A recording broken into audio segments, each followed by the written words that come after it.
जय हिंद आप सभी को। चलिए स्टार्ट करते हैं ज्ञान बिंदु क्वेश्चन बैंक। आज इस क्लास में जो है 1275 का जो एग्ज़ाम हुआ है मेंस का, आज उसका क्वेश्चन पेपर कमिट करने वाले हैं। और इसके पहले एक क्लास आया था, उसमें पूरा इस क्वेश्चन पेपर का पूरा सिलेबस वीडियो, उसमें एक पहले ही हम एक क्लास में जो है सारा सिलेबस ख़त्म करवाए हैं कि कौन सा टॉपिक से कितना कितना क्वेश्चन आया है और कौन सा सब्जेक्ट से कितना क्वेश्चन पूछा गया है। तो अगर आप लोग उस क्लास को नहीं देखें तो पहले उस क्लास को सभी लोग देख लीजिए, आपको पता चल जाएगा कि हाँ फिजिक्स से कितना क्वेश्चन पूछा है, केमिस्ट्री से कितना क्वेश्चन पूछा है, ज्योग्राफी से कितना क्वेश्चन आया है, पॉलिटी से कितना क्वेश्चन आया। उस प्रकार जो है ना सारा उस वीडियो में सारा एनालिसिस किया हुआ है क्वेश्चन पेपर का, और सारा टोटल 100 क्वेश्चन का एनालिसिस किया हुआ है। तो पहले आप उस क्लास को देख लीजिए, आपको बहुत फ़ायदा होगा, क्योंकि आपको पता चलेगा ना कि हाँ कौन सा टॉपिक हमको पढ़ना चाहिए और कौन सा टॉपिक हमको छोड़ना चाहिए। इसलिए उस वीडियो को ज़रूर आप सभी लोग देख लीजिए, बहुत फ़ायदा आप लोग को करेगा। क्योंकि आपको हम पहले बता चुके हैं कि जब भी हम ज्ञान बिंदु क्वेश्चन बैंक का पेपर कमिट करवाएंगे क्वेश्चन पेपर, उससे पहले हम सिलेबस वीडियो ज़रूर लाएंगे, क्योंकि उससे पता चलेगा कि हाँ कौन सा टॉपिक से हमको कितना क्वेश्चन पूछ रहा है और कौन सा टॉपिक हमको पढ़ना चाहिए। इसलिए बहुत इंपॉर्टेंट होता है, इसलिए आप सभी लोग उस क्लास को ज़रूर देखिए। बहुत लोग उस क्लास को नहीं देखते हैं। अगर जो भी सीरियस स्टूडेंट होंगे, जो भी तैयार, उनका सपना होगा कि इस बार हमको हर हाल में दरोगा का वर्दी पढ़ना है तो पढ़ना है, मेरिट तक जाना है तो जाना है, तो कुछ भी कर सकते हैं। तो मुश्किल से जो है ना 20 मिनट का वीडियो होगा, उसमें सारा हम पेड बैच के बारे में जानकारी भी दिए हैं और सारा जो सिलेबस का जो एनालिसिस होता है वो सारा हम ख़त्म करवाए हैं। और एक चीज़ और, जिनको भी पेड बैच ज्वाइन करना है सभी लोग ज्वाइन कर लीजिए, उसमें नंबर भी दिए हैं, नंबर नोट कर लीजिए 75 49 39 24 90। जिनको भी कोई चीज़ परेशानी होता है आप डायरेक्ट कॉल कीजिएगा इस नंबर पे, आपको सारा जानकारी मिल जाएगा, कोई भी हो। और उनको जिनको भी बैच जोड़ना है आराम से बैच में ज्वाइन कीजिए, आपको सारा बुक जो भी आपको टेलीग्राम चैनल पे जो सारा डिटेल दिया हुआ है। और जो भी लोग टेलीग्राम चैनल नहीं ज्वाइन किए हैं तो डिस्क्रिप्शन में लिंक दिया हुआ है टेलीग्राम चैनल का, आप उस लिंक पे क्लिक करके सभी लोग टेलीग्राम चैनल ज्वाइन कर लीजिए। वहाँ पे सारा डिटेल दिया हुआ है कैसे आपको पे करना है और कैसे आपको स्क्रीनशॉट भेजना है। वहाँ पे आपको एक आईडी दिख रहा होगा, आप उस क्यूआर कोड पे कीजिए, उस आईडी पे टच करके आप वहाँ पे स्क्रीनशॉट भेज दीजिए। आपको कुछ देर में जो है ना आपको ग्रुप का एक अलग, जो पेड बैच जो स्टार्ट हुआ है उसका अलग ग्रुप है, उस ग्रुप का आपको लिंक आपको पर्सनल आपको दे दिया जाएगा। जब आप स्क्रीनशॉट भेजिएगा तो आपको ग्रुप का लिंक आपको मिल जाएगा, ग्रुप का लिंक पे क्लिक करके आप सभी लोग ज्वाइन कर लीजिएगा। तो जिनको भी ज्वाइन करना है सभी लोग ज्वाइन कर लीजिए, जल्दी ही वो बैच स्टार्ट कर दिया जाएगा। उसमें आराम से बैच में ज्वाइन कीजिए, आराम से जो है ना पूरा पीटी एग्जाम तक प्रैक्टिस सेट लगाइए और सारा बुक आपका होमवर्क मिलेगा और सारा बुक का होमवर्क कंप्लीट कीजिए। आपको पीटी तक आपको एक भी बुक नहीं खरीदना पड़ेगा, जितना भी मार्केट में प्रैक्टिस सेट आएगा आपको सारा प्रैक्टिस सेट, इंपॉर्टेंट बुक का प्रैक्टिस सेट करवाया जाएगा। आप निश्चिंत रहिए, आराम से ज्वाइन कीजिए बैच को, बहुत ही आपको फायदा करेगा। 149 पे कीजिएगा ना, आपको 149 में आपको एक वो बुक नहीं मिलेगा प्रैक्टिस सेट का। अगर आप 149 में यहाँ पे करते हैं तो आपको पूरा डिटेल के साथ आपको प्रैक्टिस सेट का पीडीएफ और होमवर्क आपको मिलेगा, दोनों आपको करवाया जाएगा इस बैच में। तो जिनको भी परेशानी होगा आप इस नंबर पे कॉल कर, जो भी हो इस नंबर पे कॉल कर लीजिएगा, आपको सारा जानकारी इस नंबर पे मिल जाएगा। और सारा जानकारी जो है ना टेलीग्राम चैनल पे दिया हुआ है। और एक और है, इसमें नंबर 1 ग्रुप टेस्ट सीरीज का लिंक होगा, उसमें जो टेलीग्राम पे टेस्ट होता है वो सारा उस ग्रुप में ज्वाइन कर लीजिए। उस ग्रुप में आपको टेलीग्राम के माध्यम से जो भी टेस्ट हो रहा है आपको कंटिन्यू आपको वो होते रहेगा, उसमें आपको सोचना नहीं। और इस बैच में जुड़िएगा, आपको पीडीएफ मिलेगा होमवर्क का और प्रैक्टिस सेट का, आपको पढ़ना है और प्रैक्टिस सेट करना है। तो चलिए आगे का जो है हम क्लास कंटिन्यू करते हैं। इस क्लास में जो है 1275 का जो मेंस एग्जाम हुआ है आप लोग को दिखा देते हैं। देखिए इसमें जो है इसके पहले वाले याद रखिए, इसके पहले वाले जो है ना जो भी क्लास हम करवाएं 7 क्लास इस बुक में हम 7 क्लास ख़त्म करवा दिए हैं। तो सारा का जो है पीडीएफ फुल डिटेल के साथ जो है 1 से लेकर 100 तक सभी सेट का जो है ना टेलीग्राम चैनल पे डाला हुआ फुल जो है ना क्लीन पीडीएफ है, एकदम पार्ट बाई पार्ट है, जाके आप उस वहाँ पे पीडीएफ प्राप्त कर सकते हैं। राहुल स्टडी ग्रुप का जो टेलीग्राम चैनल लिंक है डिस्क्रिप्शन में, उस लिंक पे क्लिक कर लीजिएगा। वहाँ पे क्लिक करने के बाद सभी लोग ज्वाइन कर लीजिएगा। देखिए ये बिहार दरोगा का जो 1275 का एग्जाम हुआ है मुख्य परीक्षा का, इसका एग्ज़ाम कब हुआ था तो 25/2/2024 को एग्ज़ाम हुआ था, याद रखिए, ठीक है। अभी हाल ही में लेटेस्ट एग्जाम हुआ है, आपको इस आधार पे जो है ना आपको तैयारी करना है। इसका पीटी का फर्स्ट शिफ्ट हो या तो सेकेंड शिफ्ट हो या तो मेंस का एग्ज़ाम हो, आपको इसी आधार पे जो है इसी बेसिस पे आपको तैयारी करना आगे का जो वैकेंसी आने वाला है। और याद रखिएगा कि बहुत इंपॉर्टेंट सेट है, इसलिए पूरा क्लास को ध्यानपूर्वक देखिएगा। और हर ग्रुप में जरूर से इतना तो शेयर कर ही सकते हैं कि जो भी दरोगा का तैयारी करने वाले हैं उनको पता तो चलेगा ना कि ज्ञान बिंदु को क्वेश्चन बैंक का डिटेल के साथ कहीं भी तो एनालिसिस करवाया जा रहा है किसी यूट्यूब चैनल पर। तो सभी लोग को जो है चैनल लिंक जरूर शेयर कीजिएगा। राहुल स्टडी ग्रुप इसी नाम से टेलीग्राम चैनल भी है, इस चैनल पे तो देख ही रहे हैं क्लास। तो चलिए सभी लोग सब्सक्राइब जरूर कर लीजिएगा इस चैनल को। तो चलिए स्टार्ट करते हैं बिहार दरोगा 1275 का मुख्य परीक्षा का क्वेश्चन पेपर पूरा देखने वाले हैं, ठीक है। तो देखिए पहला क्वेश्चन कह रहा है, देखिए पहला क्वेश्चन क्या कह रहा है कि अमनगढ़, ध्यानपूर्वक देखिएगा, कह रहा है कि अमनगढ़ बाघ रिजर्व जो है ना किस राज्य में स्थित है, बताइए। अमनगढ़ बाघ जो रिजर्व है वो किस राज्य में स्थित है, तो ये एक का सही उत्तर होगा ऑप्शन नंबर क्या है, तो ए, उत्तर प्रदेश में। कहाँ है, उत्तर प्रदेश में। याद रखिएगा अमनगढ़ जो बाघ रिजर्व है वो किस राज्य में है, तो यूपी में है। कहाँ, यूपी में।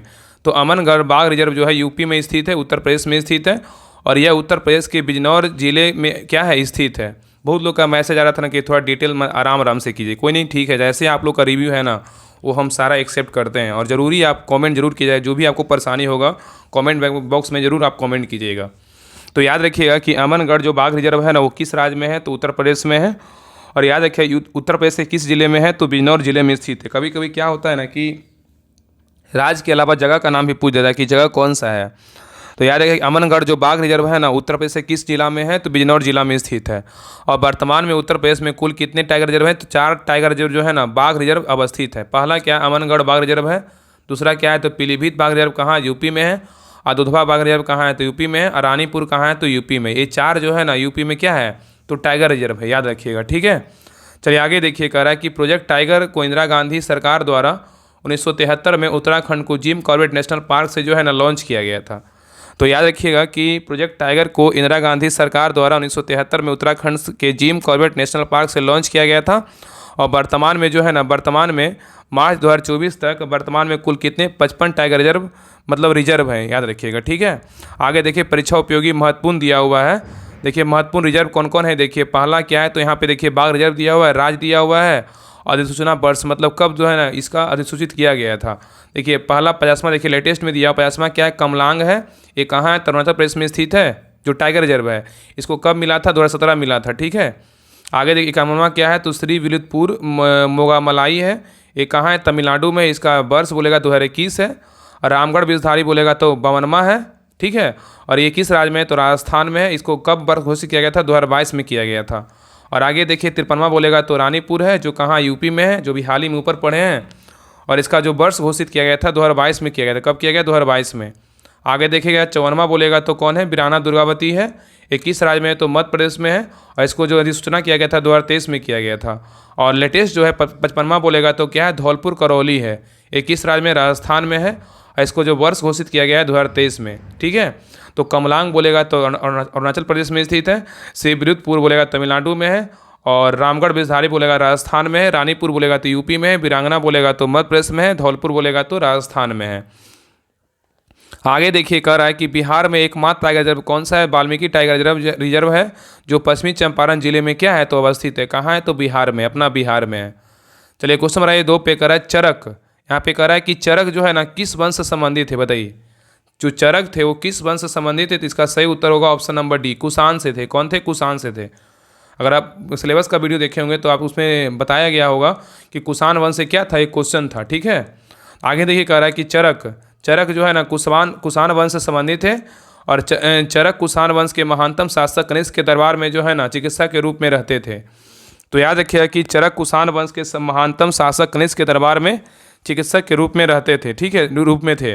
और कनिष्क के दरबार में पार्श्व, अश्वघोष, वसुमित्र, नागार्जुन जैसे विद्वान भी थे, ठीक है। तो कनिष्क के दरबार में पार्श्व, अश्वघोष, वसुमित्र, नागार्जुन जैसे विद्वान भी थे। आगे कह रहा है कि कनिष्क ने पाटलिपुत्र पर आक्रमण कर अश्वघोष को क्या किया, प्राप्त किया था, याद रखिएगा। आगे कह रहा है कनिष्क को जो है ना द्वितीय अशोक कहा जाता है। तो यहाँ पे क्वेश्चन पूछेगा कि द्वितीय अशोक के नाम से किसको जानते हैं, तो कनिष्क को जानते हैं, ठीक है। द्वितीय अशोक के नाम से किसको जानते हैं, कनिष्क को जानते हैं। और कनिष्क ने 78 ईस्वी में अपना राजारोहण किया और इसके उपलक्ष्य में 61 संवत को क्या किया, चलाया था। तो यार यहाँ पे क्वेश्चन पूछेगा ना कि कनिष्क ने कितना ईस्वी में उसका राजारोहण हुआ था, तो 78 ईस्वी में राजारोहण हुआ था। और शक संवत का जो स्टार्टिंग हुआ था 78 ईस्वी में हुआ था शक संवत का स्टार्ट, ठीक है। और ये शक उसके उपलक्ष्य में ही जो है ना शक संवत चलाया था। कौन चलाया था, तो कनिष्क चलाया था। आगे कह रहा है कि शक संवत को भारत सरकार द्वारा प्रयोग में लाया जाता है। उल्लेखनीय है कि भारत में कुषाण वंश की स्थापना कुजुल कन्फ्यूशियस 15 ईस्वी से 65 ईस्वी ने की थी। और भीम कन्फ्यूशियस 65 से 78 ईस्वी को भारत में कुषाण शक्ति का वास्तविक संस्थापक जो है ना माना जाता है, ठीक है। चलिए आगे आइए। चलिए आगे क्वेश्चन नंबर 3 पे कर अयोध्या दीपोत्सव 2023 में कितने लाख दिए जो है जलाकर जो है ना विश्व रिकॉर्ड बनाया गया? बताइए। कह रहा है कि अयोध्या दीपोत्सव 2023 में कितने लाख दिए जलाकर विश्व रिकॉर्ड बनाया गया है?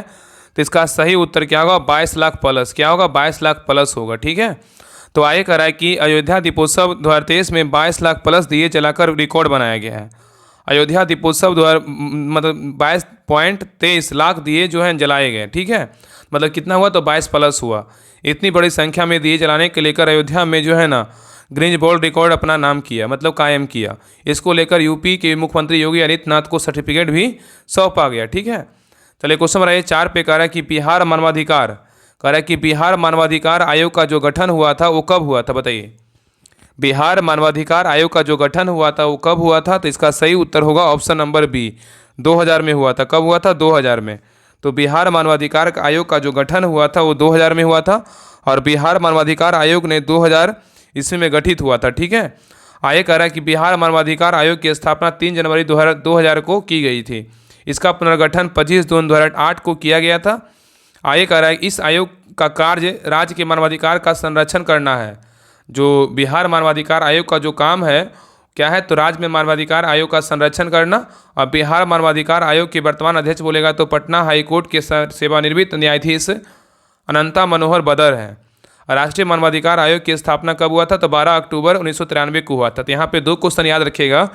अगर यहाँ पे क्वेश्चन पूछेगा कि बिहार मानवाधिकार आयोग का गठन कब हुआ था? तो 2000 में हुआ था।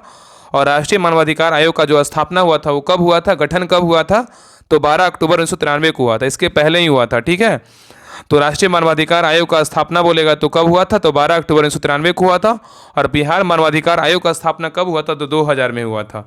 चलिए क्वेश्चन नंबर आइए 5 पे कह रहा है कि बी आर अम्बेडकर, यहाँ पे क्वेश्चन कर रहा है कि बी आर अम्बेडकर ने डिस्परेट क्लास एसोसिएशन की स्थापना कब किया था? बताइए। इस विषय क्वेश्चन जो है ना बहुत पूछता है। तो कह रहा है बी आर अम्बेडकर ने डिस्प्रेस्ड क्लास एसोसिएशन की स्थापना कब किया था? तो 5 का जो सही उत्तर होगा ऑप्शन नंबर बी, 1930 में किया था। कब किया था? 1930 में किया था। तो बी आर अम्बेडकर ने डिस्प्रेस्ड क्लास एसोसिएशन की स्थापना वर्ष कब है? तो 1930 में किया था। और आगे कह रहा है बी आर अम्बेडकर का जन्म 1891 के मध्य प्रदेश के महू जिले के एक अस्पृश्य जाति महार में हुआ था। ठीक है, इन्होंने मराठी भाषा में 1920 में मूक नायक तथा 1927 में बहिष्कृत भारत नामक पत्रिका का प्रकाशन किया था। तो यहाँ पे बहुत पूछता है कि मूक नायक पत्रिका किसकी है? तो भीमराव अम्बेडकर का है। और बहिष्कृत भारत किसकी पत्रिका है? तो भीमराव अम्बेडकर का है। लेकिन अगर मूक नायक का बात करें 1927 में प्रकाशित हुआ था, और मूक नायक का बोले 1920 में हुआ था, और बहिष्कृत बोलेगा तो ये कब हुआ? तो 1927 में प्रकाशित किया गया था। और आगे कह रहा है कि अम्बेडकर ने वर्ष 1924 में बहिष्कृत हितकारिणी सभा का निर्माण किया था। तो याद रखिएगा कि अम्बेडकर ने वर्ष 1924 में क्या किए थे? तो बहिष्कृत हितकारिणी सभा का क्या किए थे? निर्माण किए थे। और आगे देखिए 1927 में समाज समता संघ स्थापित किया था। कौन किया था? भीमराव अम्बेडकर किए थे। तो 1927 में समाज समता संघ का स्थापना किसने किया था? भीमराव अम्बेडकर किए थे। और आगे देखिए इंडिपेंडेंट लेबर पार्टी का जो गठन है वो कब किया हुआ था? 1936 में हुआ था। तो याद रखिएगा कि इंडिपेंडेंट लेबर पार्टी का जो स्थापना हुआ था वो कब हुआ था? तो 1936 में हुआ था। और समाज समता संघ का जो स्थापना हुआ था 1927 में हुआ था। और आगे देखिए कह रहा है कि 1942 में all India schedule caste federation की स्थापना किए थे। और इस सारे जो काम ना भीमराव अम्बेडकर के द्वारा किया गया था। तो याद रखिएगा कि 1942 में all India scheduled castes federation की स्थापना हुआ था। और भीमराव अम्बेडकर को लंदन में हुए तीनों गोलमेज सम्मेलनों में 1930 से 32 में अछूतों के प्रतिनिधित्व के रूप में बुलाया गया था। और अम्बेडकर को संविधान सभा के प्रारूप समिति का जो है ना अध्यक्ष बनाया गया था। तो यहाँ पे क्वेश्चन पूछेगा कि संविधान सभा में प्रारूप समिति का जो अध्यक्ष बनाया गया था, किसको बनाया गया था? तो भीमराव अम्बेडकर को बनाया गया था। ठीक है, याद रखिएगा। चलिए आगे आइए। चलिए आइए क्वेश्चन नंबर 6 पे। क्वेश्चन नंबर 6 कह रहा है कि उपराष्ट्रपति, कह रहा है कि उपराष्ट्रपति को जो है ना पद से कैसे हटाया जा सकता है? बताइए। अगर उपराष्ट्रपति को पद से हटाना रहेगा तो कैसे हटाएंगे? बताइए क्या होगा? तो इसका सही उत्तर होगा ऑप्शन नंबर सी, राज्यसभा के संकल्प द्वारा। याद रखिएगा किसके द्वारा? राज्यसभा के संकल्प द्वारा। तो यहाँ पे क्वेश्चन कर रहा है कि उपराष्ट्रपति को अगर हटाना रहेगा तो कैसे हटा सकते हैं? तो राज्यसभा के संकल्प द्वारा उपराष्ट्रपति को पद से जो है ना हटा सकते हैं। आगे देखिए कह रहा है कि उपराष्ट्रपति को राज्यसभा से एक संकल्प पद से हटाया जाता है। और उपराष्ट्रपति को पद से हटाने के लिए औपचारिक महाभियोग की जो है ना आवश्यकता नहीं है। तो उपराष्ट्रपति को पद से हटाने के लिए औपचारिक महाभियोग की आवश्यकता नहीं है। और उपराष्ट्रपति को राज्यसभा में प्रभावी बहुमत से पारित संकल्प द्वारा हटाया जाता है। हालांकि इस संकल्प को लोकसभा में समान बहुमत प्राप्त होना क्या है? चाहिए। आगे कह रहा है कि पुनः यह संकल्प केवल राज्यसभा में प्रस्तुत किया जा सकता है, लोकसभा में नहीं। ठीक है, आगे कह रहा है, नेक्स्ट पॉइंट देखिए, कह रहा है परंतु ऐसा कोई प्रस्ताव पेश नहीं किया जा सकता है जब तक 14 जो है अग्रिम नोटिस ना दिया गया हो। ठीक है, आगे कह रहा है कि उल्लेखनीय है कि उपराष्ट्रपति को हटाने के लिए संविधान में कोई आधार नहीं दिया गया है। तो यहाँ पे क्वेश्चन ये भी पूछ सकता है कि उपराष्ट्रपति को हटाने के लिए संविधान में कोई आधार है या नहीं, तो नहीं दिया गया है। आगे कह रहा है उपराष्ट्रपति को अपनी 5 वर्ष की पदावधि के उपरांत भी पद पर बना रह सकता है जब तक उसका उत्तराधिकारी पद ग्रहण ना करे। ठीक है, आगे कह रहा है कि राष्ट्रपति को हटाने के लिए महाभियोग की प्रक्रिया अपनाई जाती है। तो राष्ट्रपति को अगर हटाना रहेगा तो क्या कौन सी प्रक्रिया अपनाएंगे, तो महाभियोग की प्रक्रिया अपनाएंगे। चलिए क्वेश्चन नंबर आइए 7 पे, कह रहा है उत्कल दिवस। उत्कल दिवस जो है ना किस राज्य द्वारा मनाया जाता है, बताइए। कितना अच्छा क्वेश्चन पूछा है, इजी तरह से क्वेश्चन है। अगर इस प्रकार क्वेश्चन अगर वो भी गलत किया उनको का पक्का तो मेंस में रिजल्ट नहीं होगा। हम तो मेंस दिए ही नहीं थे क्योंकि मेरा पीटी में सच्चाई कि मेरा पीटी में हम क्वेश्चन इजी क्वेश्चन गलत कर दिए थे, मेरा रिजल्ट नहीं हुआ था। ये बात सच्चाई है। इसके पहले वाले में रिजल्ट हुआ था। चलाइए, ये कह रहा है कि उत्कल दिवस जो है ना मतलब ये किस राज्य के द्वारा मनाया जाता है, तो इसका सही उत्तर होगा ऑप्शन नंबर 1 उड़ीसा। क्या होगा, उड़ीसा। ठीक है, तो याद रखिएगा कि उत्कल दिवस जो है ना किस राज्य के द्वारा मनाया जाता है, तो उड़ीसा में। क्या होगा, उड़ीसा में। क्योंकि छोटी छोटी जो गलतियां होती है ना, क्या होता है एग्जाम में जो है ना आपका बाहर कर देता है। वही होता है कि बहुत लोगों के साथ, मेरे साथ भी हुआ, तो बहुत लोगों के साथ हुआ है। क्योंकि यही हमेशा हम बार बार हर क्लास में बोलते हैं कि नहीं, और जब भी इजी क्वेश्चन आए ना तो देखिए कि वहाँ पे नहीं लिखा हुआ कि है लिखा हुआ, और कौन सा जो है ना इजी क्वेश्चन को 2 बार पढ़िए और सोचिए कि हाँ ये जो आंसर है ये सही है कि नहीं है। 1 सेकंड थोड़ा ज़्यादा लगेगा समय सोचने के लिए, क्या है वही ना है, लेकिन पछताने से अच्छा है ना कि बेहतर तरीके से हम वहाँ पे क्वेश्चन पेपर को सोल्व करेंगे। तो यही चीज़ ज़रूरी होता है। चलिए आगे देखिए, कह रहा उत्कल दिवस। उत्कल दिवस उड़ीसा द्वारा मनाया जाता है। उड़ीसा राज्य का गठन जो 1 अप्रैल 1936 को हुआ था, इस दिन उड़ीसा में उत्कल दिवस के रूप में जो है ना मनाया जाता है। ठीक है, चल आगे देखिए क्वेश्चन नंबर 8 कह रहा है कि आर्द्रभूमि दिवस जो है ना कब मनाया जाता है, बताइए। आर्द्रभूमि दिवस जो है कब मनाते हैं, इसका सही उत्तर होगा ऑप्शन नंबर क्या है, तो बी। 2 फरवरी को जो है ना वर्ल्ड वेटलैंड डे मनाते हैं। ठीक है, आर्द्रभूमि दिवस कब मनाते हैं, तो जो है 2 फरवरी को मनाते हैं आर्द्रभूमि दिवस। तो आर्द्रभूमि दिवस 2 फरवरी को मनाया जाता है। आगे देखिए कह रहा है कि कुछ इंपॉर्टेंट दिवस देखिए दिया हुआ है कि राष्ट्रीय पक्षी दिवस कब मनाते हैं, तो 5 जनवरी को। राष्ट्रीय पक्षी दिवस कब मनाते हैं, 5 जनवरी को मनाते हैं। और प्रवासी भारतीय दिवस कब मनाते हैं, तो 9 जनवरी को मनाते हैं प्रवासी भारतीय दिवस। सेना दिवस कब मनाते हैं, तो 15 जनवरी को क्या मनाते हैं, सेना दिवस मनाते हैं। नेक्स्ट है विश्व कैंसर दिवस कब मनाते हैं, तो 4 फरवरी को क्या मनाते हैं, विश्व कैंसर दिवस मनाते हैं। नेक्स्ट है अंतर्राष्ट्रीय मातृभाषा दिवस कब मनाते हैं, तो 21 फरवरी को क्या मनाते हैं, अंतर्राष्ट्रीय मातृभाषा दिवस। नेक्स्ट है राष्ट्रीय विज्ञान दिवस कब मनाते हैं, राष्ट्रीय विज्ञान दिवस कब मनाते हैं, 28 फरवरी को क्या मनाते हैं, राष्ट्रीय विज्ञान दिवस। नेक्स्ट है विश्व वन जीव दिवस कब मनाते हैं, तो 3 मार्च को क्या मनाते हैं, विश्व वन जीव दिवस मनाते हैं। नेक्स्ट है अंतर्राष्ट्रीय महिला दिवस कब मनाते हैं, तो 8 मार्च को क्या मनाते हैं, अंतर्राष्ट्रीय महिला दिवस मनाते हैं। नेक्स्ट है विश्व वानिकी दिवस कब मनाते हैं, विश्व वानिकी दिवस मनाते हैं 21 मार्च को। क्या मनाते हैं, 21 मार्च को। नेक्स्ट है विश्व जल दिवस कब मनाते हैं, तो 22 मार्च को क्या मनाते हैं, विश्व जल दिवस मनाते हैं। नेक्स्ट आइए विश्व स्वास्थ्य दिवस कब मनाते हैं, विश्व स्वास्थ्य दिवस मनाते हैं 7 अप्रैल को। और विश्व स्वास्थ्य WHO का स्थापना कब हुआ था, 1948 में WHO का स्थापना हुआ था, याद रखिएगा। और विश्व प्रेस स्वतंत्रता दिवस कब मनाते हैं, तो इसका मनाते हैं 3 मई को। क्या मनाते हैं, 3 मई को। और विश्व पर्यावरण दिवस कब मनाते हैं, तो 5 जून को क्या मनाते हैं, विश्व पर्यावरण दिवस मनाते हैं। और अंतर्राष्ट्रीय योग दिवस कब मनाते हैं, तो 21 जून को क्या मनाते हैं, अंतर्राष्ट्रीय योग दिवस मनाते हैं। आगे देखिए दिया हुआ है कि राष्ट्रीय सांख्यिकी दिवस।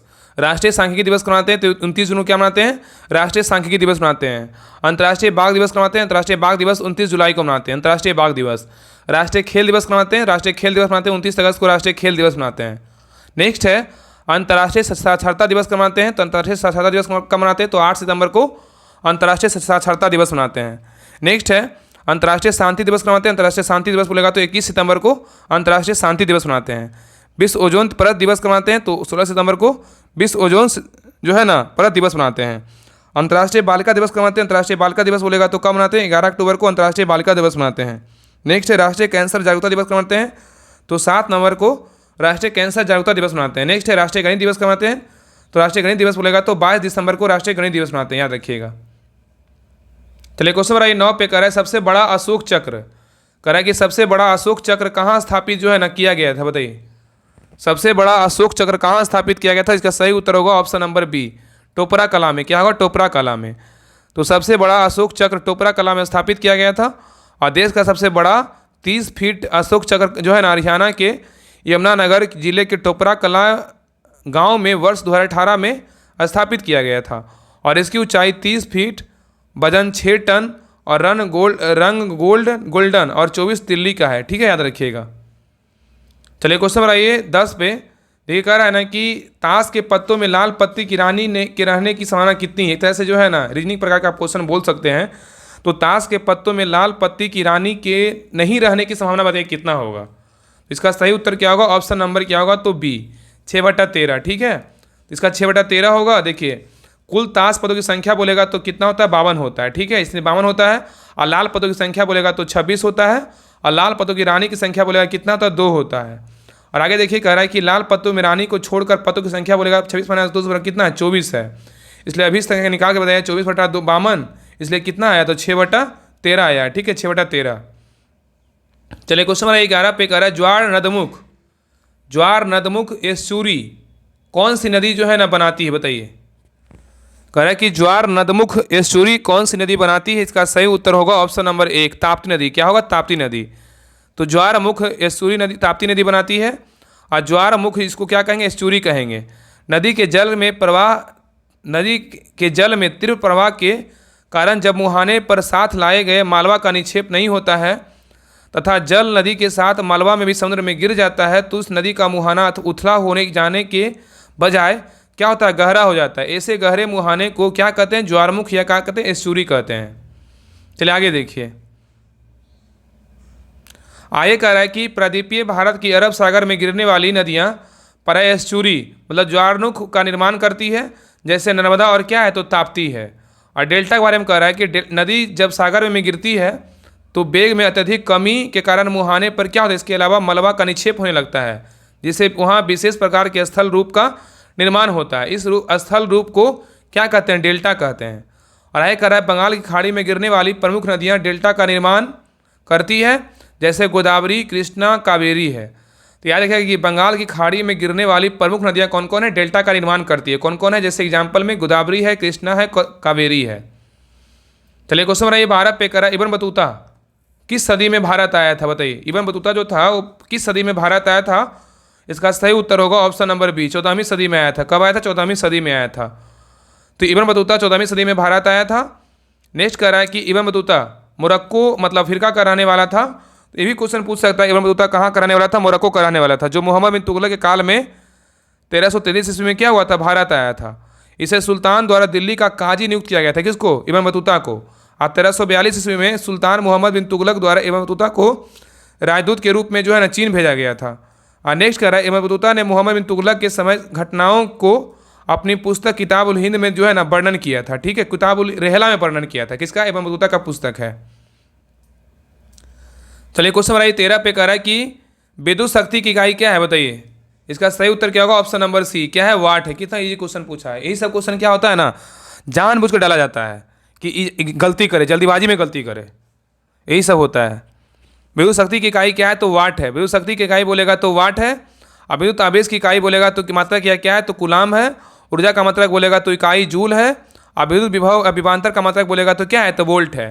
तो विद्युत शक्ति के मात्रक बोलेगा तो वाट, विद्युत आवेश का मात्रक बोलेगा तो कूलाम, ऊर्जा का मात्रक बोलेगा तो जूल, और विद्युत विभव और विभवांतर का मात्रक बोलेगा तो इकाई वोल्ट है। और विद्युत धारा का मात्रक बोलेगा तो क्या है, एम्पियर है। और विद्युत प्रतिरोध का मात्रक बोलेगा तो ओम है।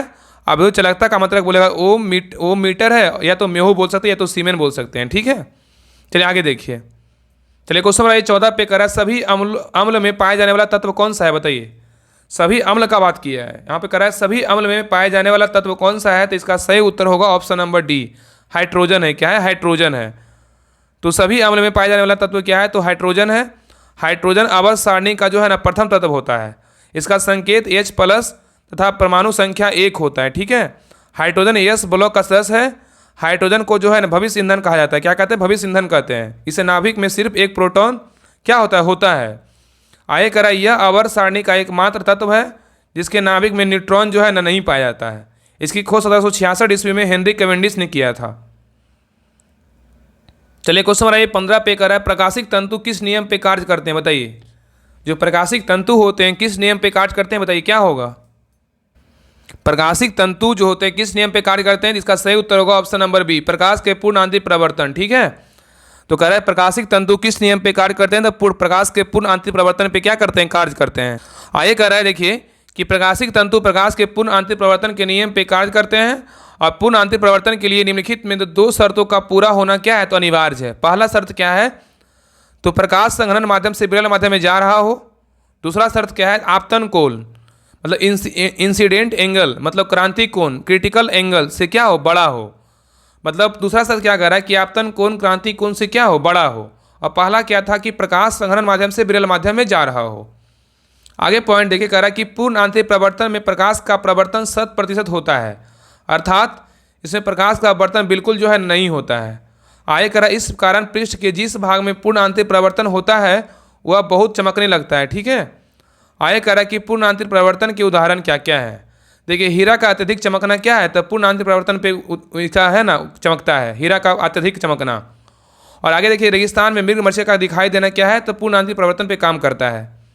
नेक्स्ट है कांच का चटका हुआ भाग चमकीला दिखाई देना किसका कारण होता है तो पूर्ण आंतरिक प्रवर्तन कारण होता है। नेक्स्ट है पानी में पड़ी हुई परखनली चमकीली दिखाई पड़ती किसके कारण तो पूर्ण आंतरिक प्रवर्तन कारण होता है। पानी में हवा में भरे बुलबुले चमकते हैं किसके कारण तो पूर्ण आंतरिक प्रवर्तन कारण चमकते हैं। कालिक से पोता हुआ गोला चमकता है किसके कारण तो पूर्ण आंतरिक प्रवर्तन कारण चमकता है। और नेक्स्ट है प्रकाशिक तंतु पूर्ण आंतरिक प्रवर्तन कारण क्या होता है सिद्धांत पे काम करता है किसके कारण तो पूर्ण आंतरिक प्रवर्तन के काम पे काम करता है। ये सारा जो है ना यही सब क्वेश्चन जो है ना पूछता है एग्जाम में। ये सभी पॉइंट जो है ना सातों याद रखिएगा। ठीक है, तो प्रकाशिक तंतु जो है पूर्ण आंतरिक प्रवर्तन पे किस नाम पे क्या करता है काम करता है। चलिए नेक्स्ट देखिए कह रहा है कि एक ठोस गेंद का जो व्यास है 4.2 सेंटीमीटर है और घनत्व बोला है कितना 8.2 ग्राम प्रति सेंटीमीटर क्यूब है। तो गेंद का द्रव्यमान ज्ञात करने बोला है। तो गेंद का द्रव्यमान क्या हो जाएगा इसका सही उत्तर होगा ऑप्शन नंबर डी 345.39 होगा। ठीक है, इसको देख लीजिएगा। चलिए आगे देखिए। चलिए क्वेश्चन नंबर नेक्स्ट पे कह रहा है कि कौन यहाँ पे कह रहा है कि कौन संयोजी उत्तक जो है ना नहीं है बताइए। इसमें कह रहा है कि कौन संयोजी उत्तक नहीं है बताइए कौन सा नहीं है। तो इसका सही उत्तर होगा ऑप्शन नंबर डी हार्मोन जो है संयोजी उत्तक नहीं है लेकिन रक्त है उपास्थि है अस्थि है। ठीक है, याद रखिएगा। आगे कह रहा है कि हार्मोन जो है संयोजी उत्तक नहीं है। उपास्थि में कह रहा है कि रक्त और अस्थि संयोजी उत्तक है। ठीक है, उपास्थि रक्त और अस्थि क्या है तो संयोजी उत्तक है। और संयोजी उत्तक विभिन्न अंगों और उत्तकों को संबंध करता है तथा उन्हें कुछ सहारा भी देता है। ठीक है, चलिए आगे देखिए कह रहा है इस प्रकार के उत्तक में कोशिकाओं की संख्या क्या होती है कम होती है तथा अंतरकोशिकीय पदार्थ क्या होता है अधिक होता है। चलिए नेक्स्ट पे आइए कह रहा है अंतरकोशिकीय पदार्थ को मैट्रिक्स कहा जाता है। याद रखिएगा कि अंतरकोशिकीय पदार्थ को क्या कहते हैं तो मैट्रिक्स कहते हैं। और नेक्स्ट है कि संयोजी उत्तक आंतरिक अंगों को रिक्त स्थान में क्या होती है भरी रहती है। और आगे कह रहा है इसके अतिरिक्त ये रक्त नलिकाओं एवं तंत्रिका के चारों ओर तथा अस्थिमज्जा में पाई जाती है। और संयोजी उत्तक जो होता है कितने प्रकार के होते हैं 3 प्रकार के होते हैं। याद रखिएगा कि संयोजी उत्तक होता है 3 प्रकार के होता है। पहला क्या है तो वास्तविक संयोजी उत्तक है, दूसरा है कंकाल उत्तक है और तीसरा क्या है तरल उत्तक या संवहन उत्तक है। ठीक है, याद रखिएगा।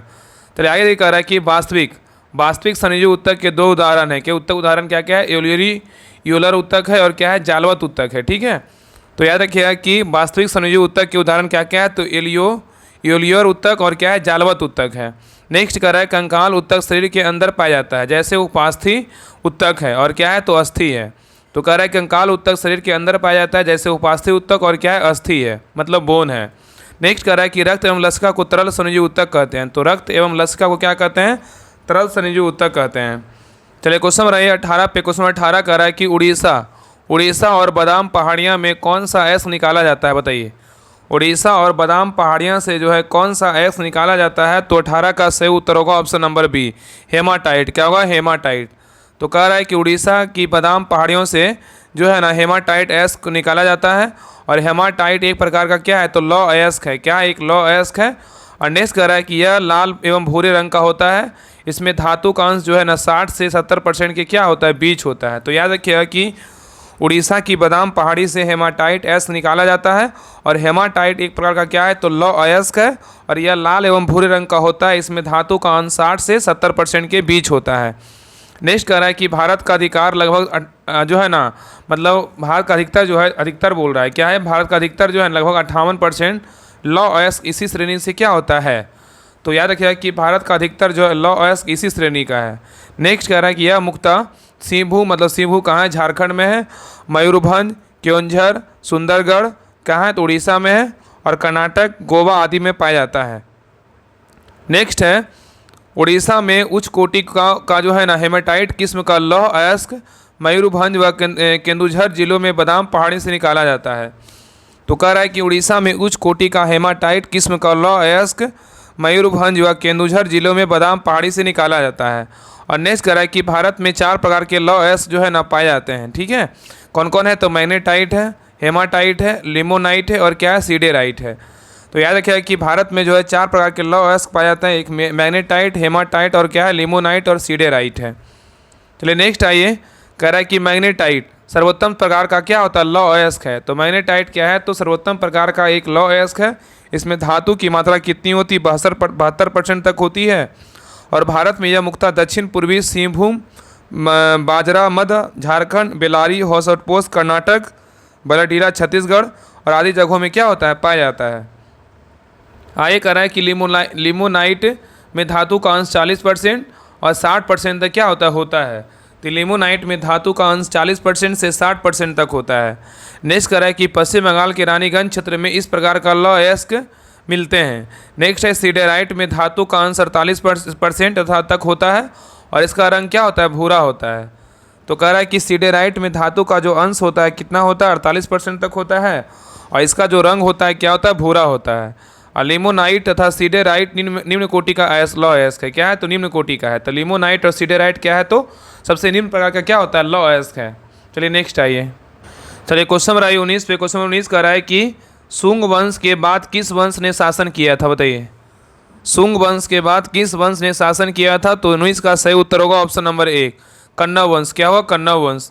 तो कह रहा है कि शुंग वंश के बाद जो है ना कण्व वंश ने शासन किया था और शुंग वंश के अंतिम सम्राट देवहूति की हत्या करके वासुदेव ने 75 ईसा पूर्व में कण्व वंश की जो है नींव रखी थी। तो याद रखिएगा कि शुंग वंश के अंतिम सम्राट देवहूति की हत्या करके वासुदेव जो है 75 ईसा पूर्व में कण्व वंश की क्या रखी थी? नींव रखी थी। और वासुदेव ब्राह्मण वंश का था और वैदिक धर्म एवं संस्कृति संरक्षण की जो परंपरा शुंगों ने प्रारंभ की थी इसे कण्व वंश ने जारी रखा। और कण्व वंश में केवल 4 शासक हुए थे। कौन कौन हुए थे? एक थे वासुदेव थे, एक भूमिमित्र थे, एक नारायण थे, एक सुशर्मन थे। ठीक है, आइए देखिए कह रहा है कि कण्व वंश के अंतिम शासक बोलेगा तो सुशर्मन की हत्या 30 ईस्वी पूर्व में सिमुक ने कर दी थी। तो यहाँ पे क्वेश्चन पूछेगा कि कण्व वंश का अंतिम शासक कौन था? तो सुशर्मन था। और सुशर्मन की हत्या कब हुआ था? 30 ईसा पूर्व में सिमुक ने कर दिया था। और एक नवीन ब्राह्मण वंश आंध्र सातवाहन वंश की क्या की? नींव डाली। उल्लेखनीय है कि पुष्मित शुंग ने 185 ईसा पूर्व में मौर्य शासक वीरदर्थ की हत्या करके शुंग वंश की क्या की? स्थापना की। और पुष्मित्र जो है ना कट्टरवादी ब्राह्मणवादी था। चलिए क्वेश्चन नंबर 20 पे। क्वेश्चन नंबर 20 कह रहा है कि डीआरडीओ द्वारा विकसित अस्त्र कैसी मिसाइल है? बताइए, डीआरडीओ द्वारा विकसित जो अस्त्र कैसी मिसाइल है? तो 20 का जो सही उत्तर होगा ऑप्शन नंबर डी, वायु से वायु है। क्या है? तो वायु से वायु है। कह रहा है कि डीआरडीओ द्वारा विकसित अस्त्र वायु से वायु मार करने वाली जो है ना मिसाइल है। इस मिसाइल को अत्यधिक चालक जो है ना क्या है? तो मैन्यूवेयर सुपरसोनिक विमानों को निशाना लगाने पर मार गिराने के लिए क्या है किया गया? बनाया गया है मैनवेयर। ठीक है, याद रखिए इस मिसाइल को अत्यधिक चालक जो है ना मैनवेयर सुपरसोनिक विमानों को निशाना लगाने और मार गिराने के लिए बनाया गया है। उल्लेखनीय है कि डीआरडीओ का गठन बोलेगा तो 1958 में हुआ था। 1 जनवरी 1958 को स्थापना हुआ था डीआरडीओ का। और मुख्यालय कहाँ है? तो नई दिल्ली में है। और डीआरडीओ का स्थापना बोलेगा 1958 हो जाएगा, 1 जनवरी 1958। और इसरो का स्थापना बोलेगा तो कब हुआ था? 1969 में इसरो का स्थापना हुआ था। ठीक है, याद रखिएगा। चलिए क्वेश्चन नंबर 21 पे कह रहा है 1916 में कांग्रेस अधिवेशन कहाँ आयोजित किया गया था? बताइए, 1916 में जो कांग्रेस अधिवेशन हुआ था वो कहाँ हुआ था? बताइए क्या होगा? तो इसका सही उत्तर होगा ऑप्शन नंबर बी, लखनऊ में हुआ था। कहाँ हुआ था? लखनऊ में।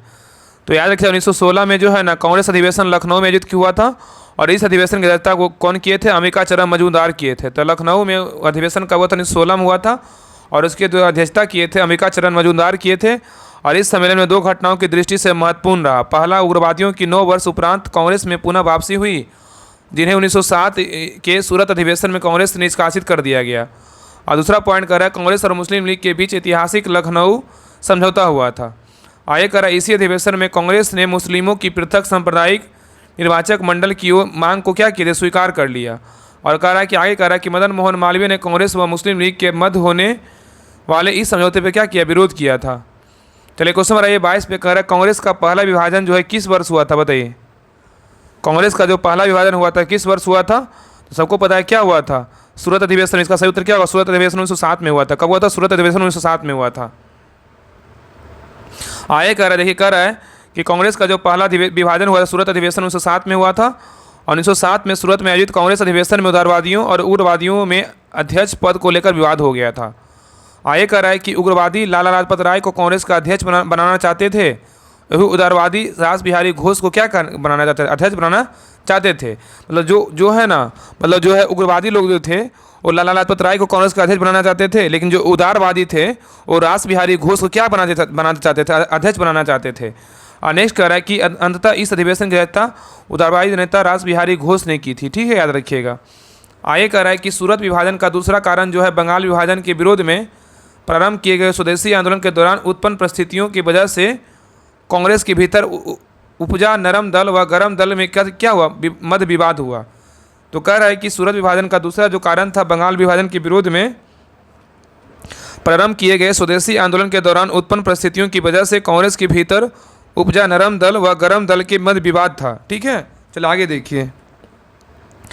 आगे कह रहा है कि वस्तुतः उदारवादी स्वदेश व बहिष्कार आंदोलन का प्रसार केवल बंगाल तक सीमित रखना चाहते थे, जबकि उग्रवादी इस आंदोलन को व्यापक तौर पर भारत के अन्य हिस्सों में भी फैलाना चाहते थे। साथ ही उग्रवादी केवल विदेशी माल के बहिष्कार से संतुष्ट नहीं थे, बल्कि यह भी चाहते थे कि ब्रिटिश सरकार को किसी तरह का सहयोग ना दिया जाए। ठीक है, आगे करें तीसरा कारण जो था भारत में 1905 में आए प्रिंस ऑफ वेल्स के स्वागत समारोह को लेकर उग्रवादियों ने इसका क्या किया? विरोध किया था। चलिए आगे कह रहा है कि एक अन्य कारण अधिवेशन के स्थान को लेकर भी था। एक अन्य भी कारण जो था अधिवेशन के स्थान को लेकर था। उग्रवादी चाहते थे कि 1907 में जो है ना कांग्रेस का अधिवेशन नागपुर में हो, वही उदारवादी चाहते थे कि 1907 का कांग्रेस अधिवेशन कहाँ हो? सूरत में हो। इन विवादों में के परिणाम स्वरूप सूरत में कांग्रेस का पहला जो है ना विभाजन हुआ था। कहाँ हुआ था? फिर लास्ट में कहाँ हुआ? सूरत में हुआ। उल्लेखनीय है कि कांग्रेस का दूसरा विभाजन 1918 में बम्बई में हुआ और यह विशेष अधिवेशन था जिसकी अध्यक्षता जो है ना हसन इमाम ने की थी। चलिए क्वेश्चन नंबर 23 पे क्वेश्चन नंबर 23 करा है बिहार के निम्नलिखित जिलों में उत्तर से दक्षिण व्यवस्थित करें। बताइए, करा है कि बिहार के निम्नलिखित जिलों को जो है ना उत्तर से दक्षिण क्रम में क्या करें? व्यवस्थित करें। इसका जो सही उत्तर होगा ऑप्शन नंबर क्या होगा? बी। पहला गोपालगंज हो जाएगा, उसका सिवान हो जाएगा, उसके बाद बक्सर, उसके बाद क्या हो जाएगा? रोहतास हो जाएगा। तो यहाँ पे क्या बोल रहा है कि बिहार का जो जिला है वो क्या है? उत्तर से दक्षिण क्रम में क्या करें? व्यवस्थित करें। तो गोपालगंज, फिर सिवान, फिर क्या होगा? बक्सर हो जाएगा, फिर क्या होगा? रोहतास हो जाएगा। ये कह रहा है, इसमें कह रहा है कि इसमें जो है ना बिहार के ऊपर जिलों में का उत्तर से दक्षिण क्रम निम्न प्रकार के हैं गोपालगंज, सिवान, बक्सर और क्या है? रोहतास है। आगे देखिए मैप में दिया हुआ है। देखिए गोपालगंज का बात करें, देखिए गोपालगंज कहाँ है? देखिए गोपालगंज बात करें तो गोपालगंज कहाँ है? देखिए मैप में बिहार का मैप है। बताइए गोपालगंज किधर है? गोपालगंज देखिए यहाँ पे है ना, उत्तर से दक्षिण क्रम में गोपालगंज यहाँ पे है। उसके बाद क्या है? सिवान है। उसके बाद क्या है? तो बक्सर है। देखिए सिवान बक्सर है। उसके बाद क्या है? तो रोहतास है। क्या है? रोहतास। देखिए तो यहाँ पे क्या बोल रहा था कि उत्तर से दक्षिण जो है ना, यहाँ पे क्या बोल रहा है? उत्तर से दक्षिण में व्यवस्थित करें। उत्तर से दक्षिण में बोल रहा था तो क्या हो जाएगा? गोपालगंज, सिवान, फिर हो जाएगा बक्सर, फिर क्या है? रोहतास है। क्या है? रोहतास है। चलिए आगे देखिए। आगे देखिए कह रहा है यहाँ पे इसका डिटेल देखिए। कह रहा है कि बिहार में कुल जिले बोलेगा तो 38 है, 38वां जिला बोलेगा तो कौन सा है? तो अरवल है। ये सब बहुत बीपीएससी चाहे बिहार दरोगा से रिलेटेड जो है ना बहुत इंपॉर्टेंट है। और बिहार में कुल प्रमंडल बोलेगा तो 9 है। पटना है, सारण है, मगध है, दरभंगा है, तिरहुत है, पूर्णिया है, कोसी है, भागलपुर है और क्या है? तो मुंगेर है। ठीक है, ये सारा जो है ना प्रमंडल दिया हुआ है। अब बिहार में कुल बोलेगा तो 101 जो है ना अनुमंडल या तहसील है। और बिहार में कुल 534 प्रखंड है। तो बिहार में यार बिहार में जिला पूछेगा तो 38। अब बिहार में प्रमंडल बोलेगा तो 9 और 38वां जिला बोलेगा तो अरवल है। अब बिहार में कितने हैं? तो 9 प्रमंडल कौन कौन है? पटना है, सारण है, मगध है, दरभंगा है, तिरहुत है, पूर्णिया, कोसी, भागलपुर, मुंगेर। कभी कभी क्वेश्चन ये भी पूछ सकता है ना कि निम्नलिखित में से कौन प्रमंडल के अंतर्गत नहीं आता है? बिहार के प्रमंडल के अंतर्गत नहीं आता, इसलिए प्रमंडल 9 याद रखिएगा। पटना, सारण, मगध, दरभंगा, तिरहुत, पूर्णिया, कोसी, भागलपुर और क्या है? मुंगेर है। और बिहार में 101 अनुमंडल है, मतलब उसको तहसील बोल सकते हैं। और बिहार में कितना प्रखंड है? 534 प्रखंड है। और बिहार का सर्वाधिक गर्म जिला बोलेगा तो गया है। बिहार का सर्वाधिक ठंडा जिला बोलेगा तो गया है। सबसे ज़्यादा गया में गर्म होता है और ठंडा भी गया में ही होता है। और बिहार का सबसे कम वर्षा वाला जिला बोलेगा औरंगाबाद है। और बिहार का सर्वाधिक वर्षा वाला जिला बोलेगा तो क्या है? किशनगंज है। चलिए आगे देखिए, रीजनिंग का क्वेश्चन दिया हुआ है। देखिए 24 नंबर क्या है? Reasoning question. देखिए यहाँ पे विषम चुनने के लिए दिया हुआ है इस ऑप्शन में छांटना है कि विषम कौन सा है, बताइए। इसमें जो है इसका सही उत्तर क्या होगा, इसका सही उत्तर क्या होगा, ऑप्शन नंबर बी दर्जी है। देखिए नाई, लोहार, बढ़ई क्या है तो जातिगत पेशा है, जबकि दर्जी जो है ना जातिगत पेशा नहीं है, दर्जी विषम है, क्या है, विषम है। ये भी देखिए रीजनिंग क्वेश्चन है, लकड़ी का बोलेगा तो फर्नीचर है, और गेहूं का क्या होगा बताइए। एक तरह से रीजनिंग देख लीजिए किस प्रकार जो है रीजनिंग 1275 जो है ना मुख्य परीक्षा हुआ था उसमें किस प्रकार रीजनिंग पूछा गया था। तो लकड़ी का बोलेगा तो फर्नीचर होता है, गेहूं का क्या हो जाएगा बताइए, गेहूं का हो जाएगा रोटी। क्या हो जाएगा, गेहूं का हो जाएगा रोटी, याद रखिए क्या होगा, रोटी। तो आगे देखिए, तो कह रहा है कि जिस प्रकार लकड़ी से जो है ना फर्नीचर बनता है, बोल रहा है जिस प्रकार लकड़ी से जो है ना फर्नीचर बनता है ठीक उसी प्रकार गेहूं से क्या होता है, रोटी बनता है। आगे देखिए कह रहा है कि 26 नंबर क्वेश्चन कह रहा है आपातकाल में कौन सा अनुच्छेद निष्क्रिय नहीं होता है, बताइए। आपातकाल में जो है ना कौन सा अनुच्छेद जो है निष्क्रिय नहीं होता, बताइए क्या होगा। तो सही उत्तर होगा ऑप्शन नंबर सी 20 और क्या है 21 है, क्या है 20 और 21। तो कह रहा है आपातकाल में अनुच्छेद 20 और 21 जो निष्क्रिय नहीं होता है। संविधान के भाग जो है ना क्या है 18 में अनुच्छेद 352 से 360 तक आपातकालीन प्रावधान उल्लेखित है। ये प्रावधान केंद्र को किसी भी असामान्य स्थिति में प्रभावी रूप से निपटने में सक्षम बनाते हैं। आगे कह रहा है कि आपातकालीन स्थिति में केंद्र सरकार सर्वशक्तिमान हो जाता है तथा सभी राज्य केंद्र के पूर्ण नियंत्रण में आ जाते हैं। ये संविधान में औपचारिक संशोधन किए बिना इन संघीय ढांचे को क्या कार्यात्मक ढांचे में परिवर्तित कर देते हैं, ठीक है। आगे कह रहा है कि संविधान में 3 प्रकार के आपातकाल को क्या किया गया, निर्दिष्ट किया गया है, ठीक है, याद रखिएगा। आगे कह रहा है देखिए पहला यहाँ पे पॉइंट दिया अनुच्छेद 352 में क्या है, तो युद्ध, बाह्य आक्रमण, सतत विद्रोह के कारण लगाया जाता है, इसे राष्ट्रीय आपातकाल के नाम से जानते हैं, ठीक है। आगे कह रहा है अनुच्छेद 356 में क्या है, तो राज्यों में संवैधानिक तंत्र विफलता के कारण लाया जाता है, इसे 2 अन्य नामों से भी जानते हैं, ठीक है। पहला क्या है राज्य आपातकाल, दूसरा क्या है संवैधानिक आपातकाल है। चलिए आगे देखिए कह रहा है कि अनुच्छेद 360 में क्या है, तो वित्तीय स्थायित्व अथवा साख के खतरे के कारण लगाया जाता है, इसे वित्तीय आपातकाल कहा जाता है। राष्ट्रीय आपातकाल का मूल अधिकारों का पर निम्न प्रभाव पड़ता है। देखिए पहला क्या कह रहा है अनुच्छेद 358 के अनुसार जब राष्ट्रीय आपातकाल की उद्घोषणा की जाती है तब अनुच्छेद 19 द्वारा प्रदत्त 6 मूल अधिकार को स्वतः जो है निलंबित हो जाता है। आगे कह रहा है अनुच्छेद 359 में मूल अधिकारों का निलंबन स्वतः नहीं करता है, यह राष्ट्रपति को शक्ति देता है कि वह मूल अधिकारों के निलंबन को क्या करे, लागू करे। अर्थात अनुच्छेद 359 में कह रहा है 359 के अंतर्गत मूल अधिकार नहीं अपितु उसका लागू होना निलंबित होता है। वास्तविक रूप से ये अधिकार जीवित रहते हैं, केवल इनका उपचार जो है निलंबित होता है। आगे कह रहा है यह निलंबन उन्हीं मूल अधिकारों से संबंधित होता है जो राष्ट्रपति के आदेश से जो है न वर्णित होते हैं। उल्लेखनीय है कि अनुच्छेद 20 और 21 द्वारा प्रदत्त मूल अधिकार किसी भी दशा में राष्ट्रीय आपातकाल में विलंबित नहीं होता है, ठीक है। चलिए क्वेश्चन नंबर 27 पे, क्वेश्चन नंबर 27 कर रहा है कोलकाता सहयोगी बंदरगाह जो है ना कौन सा है, बताइए। कोलकाता का सहयोगी बंदरगाह कौन सा है, तो इसका सही उत्तर होगा ऑप्शन नंबर सी हल्दिया है, क्या है, हल्दिया है। तो कोलकाता का जो है ना सहयोगी बंदरगाह बोलेगा तो कौन सा, हल्दिया है। और पश्चिम बंगाल में हुगली नदी के मुहाने पर हल्दिया बंदरगाह जो है ना का विकास किया गया है। आगे कह रहा है यह कोलकाता बंदरगाह के भार को कम करता है तथा उन बड़े बड़े जहाज़ों का आश्रय स्थल है जो कोलकाता तक जो है ना नहीं पहुंच पाते हैं। नेक्स्ट कह रहा है कि पेट्रोलियम पदार्थ के व्यापार हेतु बंदरगाह का विशिष्ट महत्व है। अब भारत के प्रमुख बंदरगाह बोलेगा तो निम्नलिखित कौन कौन है, देखिए। तो पहला क्या है, तो कांडला है, क्या है, तो कांडला।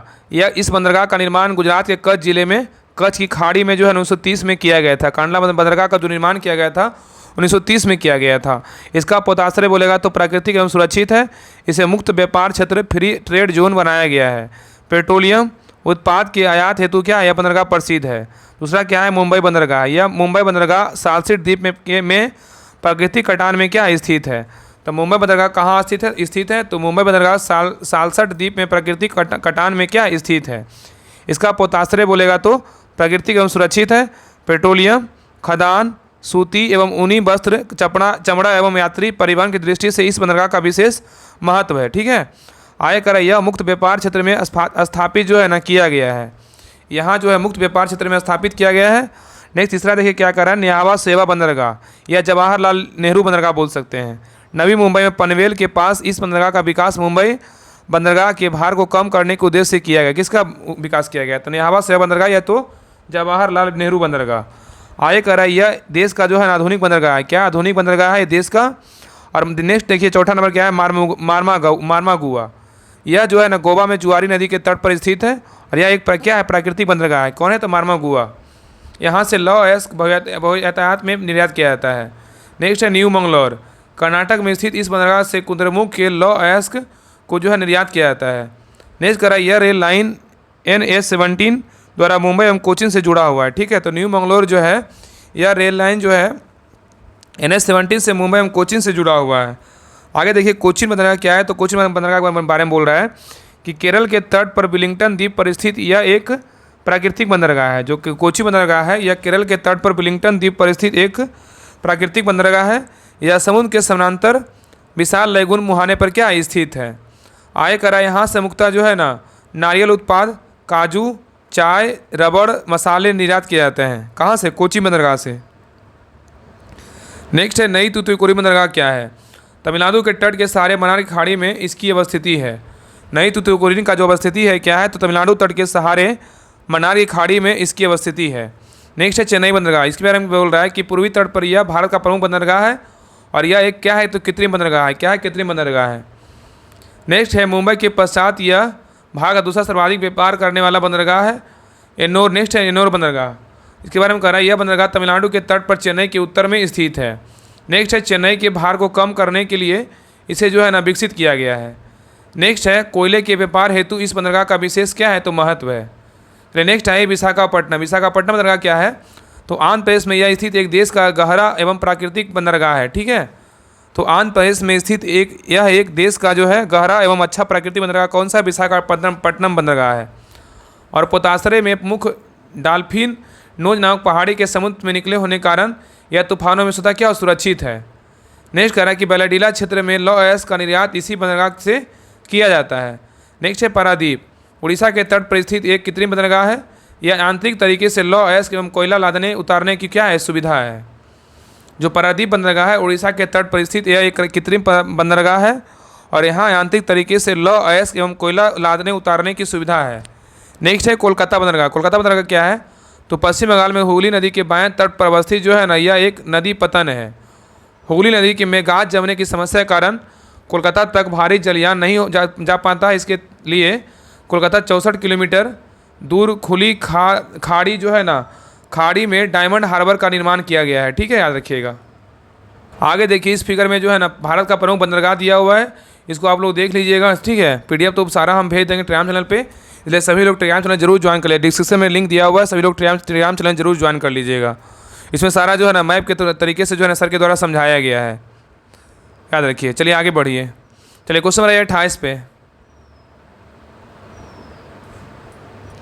चलिए देख कह रहा है कि समान नागरिक संहिता, कह रहा है कि समान नागरिक संहिता प्रावधान किस अनुच्छेद के अंतर्गत है, बताइए। समान नागरिक संहिता का प्रावधान किस अनुच्छेद के अंतर्गत है, तो इसका सही उत्तर होगा ऑप्शन नंबर बी, अनुच्छेद 44। क्या अनुच्छेद 44, तो कह रहा है समान नागरिक संहिता का प्रावधान अनुच्छेद 44 के अंतर्गत है। राज्य के नीति निर्देशक तत्वों का उल्लेख संविधान के भाग 4 के अनुच्छेद 36 से 51 तक में जो है ना किया गया है। ठीक है, आगे देखिए परीक्षा उपयोगी महत्वपूर्ण नीति निर्देशक तत्व निम्नलिखित है। देखिए पहला कह रहा है अनुच्छेद 37 में क्या है, तो निर्देशक तत्व के देश के शासन के मूलभूत और विधि बनाने में इन तत्वों को लागू करना राज्य का क्या होगा, कर्तव्य होगा। किस अनुच्छेद के तहत, अनुच्छेद 37 के तहत। आगे का अनुच्छेद 38 में क्या है, तो राज्य द्वारा जन कल्याण के लिए सामाजिक व्यवस्था को बढ़ावा देना। किस अनुच्छेद में, तो अनुच्छेद 38 में है। तो अनुच्छेद 38 में क्या है, तो राज्य द्वारा जन कल्याण के लिए सामाजिक व्यवस्था को क्या करना, बढ़ावा देना।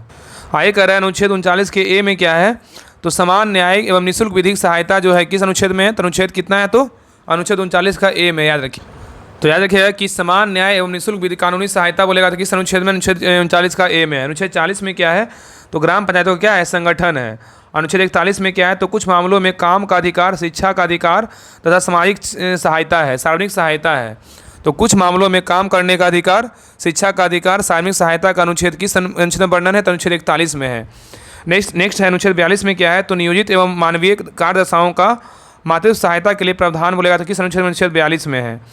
नेक्स्ट अनुच्छेद 43 में क्या है, तो कर्मचारियों का निर्वाह वेतन आदि किस अनुच्छेद में, अनुच्छेद 43 में है। तो कर्मचारियों का निर्वाह वेतन आदि किस अनुच्छेद में, तो अनुच्छेद 43 में है। अनुच्छेद 43 का ए में क्या है, तो उद्योगों के प्रबंधन में कर्मचारियों का सहभागिता है। नेक्स्ट अनुच्छेद 43 के बी में क्या है, तो सहकारी समिति को प्रोत्साहन देना। किस अनुच्छेद में है, तो अनुच्छेद 43 के बी में है।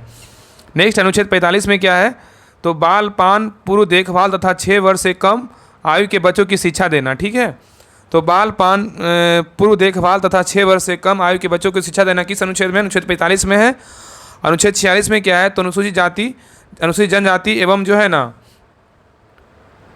कमजोर वर्गों के शैक्षणिक तथा आर्थिक हितों को जो है ना बढ़ावा देना किस अनुच्छेद में, तो अनुच्छेद 46 में याद रखिएगा। ठीक है, तो मतलब जो है ना SC ST का जो है कमजोर वर्गों को शैक्षणिक या आर्थिक हितों का बढ़ावा देना अनुच्छेद 46 में है। अनुच्छेद 47 में क्या है, तो पोषाहार का स्तर बढ़ाने, जीवन स्तर सुधारने तथा जन स्वास्थ्य की स्थिति बेहतर करने संबंधी सरकार का जो कर्तव्य होगा किस आर्टिकल में, अनुच्छेद 47 में है। तो याद रखिए अनुच्छेद 47 में क्या है, तो पोषाहार का स्तर बढ़ाने, जीवन स्तर सुधारने तथा जन स्वास्थ्य की स्थिति बेहतर करने संबंधी सरकार का जो कर्तव्य होगा अनुच्छेद 47 में है। अनुच्छेद 48 में क्या है, तो कृषि एवं पशुपालन का संगठन बोलेगा तो किस अनुच्छेद में, अनुच्छेद 48 में है। और पर्यावरण संरक्षण एवं संवर्धन तथा वन एवं वन जीवों का सुरक्षा बोलेगा किस अनुच्छेद में, अनुच्छेद 48 का A में है। तो पर्यावरण संरक्षण एवं संवर्धन तथा वन एवं वन जीवों की सुरक्षा बोलेगा तो अनुच्छेद 48 का A में है। स्मारकों तथा राष्ट्रीय महत्व के स्थानों एवं वस्तुओं का संरक्षण बोलेगा तो किस आर्टिकल में, अनुच्छेद 49 में है। नेक्स्ट अनुच्छेद 50 में क्या है, तो न्यायपालिका एवं कार्यपालिका से अलगाव बोलेगा तो किस अनुच्छेद में, अनुच्छेद 50 में है। तो न्यायपालिका का कार्यपालिका से अलगाव बोलेगा तो किस अनुच्छेद में, अनुच्छेद 50 में है। और अंतर्राष्ट्रीय शांति एवं सुरक्षा का प्रोत्साहन देना अनुच्छेद 51 में है। चलिए आगे देखिए। चलिए क्वेश्चन नंबर 29 पे कह रहा है कि 14वां अखिल भारतीय पुलिस कमांडो प्रतियोगिता 22 जनवरी 2024 को जो है ना कहाँ आयोजित हुआ था, बताइए। कह रहा है कि 14वां अखिल भारतीय पुलिस कमांडो प्रतियोगिता 22 जनवरी 2024 को कहाँ आयोजित हुआ था। इसका सही उत्तर होगा ऑप्शन नंबर 1, कपूलपदा विशाखापट्टनम में हुआ है। तो कह रहा है 14वां अखिल भारतीय पुलिस कमांडो प्रतियोगिता 22 जनवरी 2024 को कहाँ आयोजित हुआ था, तो कपूलपदा विशाखापट्टनम में हुआ है। तो 14वां जो है ना अखिल भारतीय पुलिस कमांडो प्रतियोगिता 22 जनवरी 2024 को कपूलपदा विशाखापट्टनम में आयोजित किया गया था। चलिए क्वेश्चन नंबर 30 पे कह रहा है पुआ घाटी लद्दाख में किस लिए प्रसिद्ध है, बताइए। पुआ घाटी लद्दाख में किस लिए प्रसिद्ध है, तो सही उत्तर होगा ऑप्शन नंबर B, भूतापीय ऊर्जा के लिए। क्या होगा, भूतापीय ऊर्जा के लिए। तो कह रहा है कि पुआ घाटी जो है ना लद्दाख में भूतापीय ऊर्जा के लिए क्या है, तो प्रसिद्ध है। भूतापीय ऊर्जा प्रणाली के अंतर्गत भूगर्भीय ताप एवं जल की अभिक्रिया से उत्पन्न गर्म वाष्प के द्वारा ऊर्जा का क्या होता है, उत्पादन किया जाता है। तो कह रहा है कि भूतापीय ऊर्जा प्रणाली के अंतर्गत भूगर्भीय ताप एवं जल की अभिक्रिया से उत्पन्न गर्म वाष्प के द्वारा ऊर्जा का उत्पादन किया जाता है। और आगे कह रहा है कि पुआ घाटी जो है ना लद्दाख की तरह हिमाचल प्रदेश का मणिकरण भूतापीय ऊर्जा के लिए क्या है, प्रसिद्ध है। झारखंड के सूर्यखंड एवं उत्तराखंड के तपोवन में भूतापीय ऊर्जा को मौजूदगी का क्या है, पता चला है। नेक्स्ट कर रहा है कि राष्ट्रीय भूगर्भीय अनुसंधान संस्था कहाँ है, तो हैदराबाद में है, जो भूतापीय ऊर्जा को संभावित क्षेत्रों की खोज का क्या है, कार्य करता है। चलिए क्वेश्चन नंबर 31 पे कह रहा है कि लोकसभा अध्यक्ष एवं उपाध्यक्ष दोनों अनुपस्थित हो तो लोकसभा की बैठक को जो है ना सुगम कौन बनाता है, बताइए क्या होगा। कह रहा है कि लोकसभा अध्यक्ष एवं उपाध्यक्ष दोनों अनुपस्थित हो, मतलब लोकसभा का अध्यक्ष भी हो अनुपस्थित हो और उपाध्यक्ष भी अनुपस्थित हो तो लोकसभा की बैठक को सुगम कौन बनाता है। इसका सही उत्तर होगा ऑप्शन नंबर D, अध्यक्ष के जो है ना पैनल द्वारा। क्या होगा, अध्यक्ष के पैनल द्वारा। तो कह रहा है कि लोकसभा अध्यक्ष उपाध्यक्ष दोनों अनुपस्थित हो तो लोकसभा की बैठक का अध्यक्ष पैनल के द्वारा जो है ना सुगम बनाया जाता है। और संसद के प्रत्येक सदन के अपने पीठासीन अधिकारी होते हैं। ठीक है, आगे कह रहे हैं लोकसभा में अध्यक्ष व उपाध्यक्ष, राज्यसभा में क्या होता है, राज्यसभा में सभापति व उपसभापति होते हैं।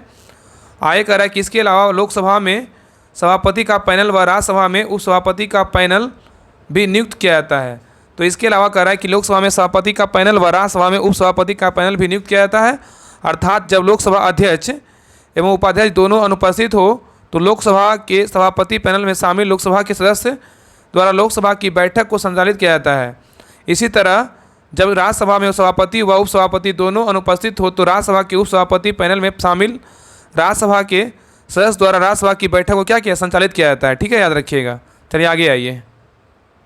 आगे कह रहा है कि लोकसभा के नियमों के अंतर्गत अध्यक्ष सदस्यों में से 10 को सभापति तालिका के लिए जो है नामांकित करता है। तो कह रहा है कि लोकसभा के नियमों के अंतर्गत अध्यक्ष सदस्यों में 10 को सभापति तालिका के लिए नामांकित करता है। इनमें से कोई भी अध्यक्ष या उपाध्यक्ष की अनुपस्थिति में संसद का पीठासीन अधिकारी हो सकता है। आगे कह रहा है कि पीठासीन होने पर उसकी शक्ति अध्यक्ष के ही क्या होती, समान होती है। और आगे कह रहा है, नेक्स्ट पॉइंट कह रहा है कि वह तब तक पद धारण करता है जब तक नई सभापति जो है ना तालिका का नामांकन ना हो जाए। चलिए नेक्स्ट पॉइंट पे कह रहा है कि जब इस पैनल का सदस्य अनुपस्थित रहता है तो सदन किसी अन्य व्यक्ति को जो है अध्यक्ष निर्धारित करता है।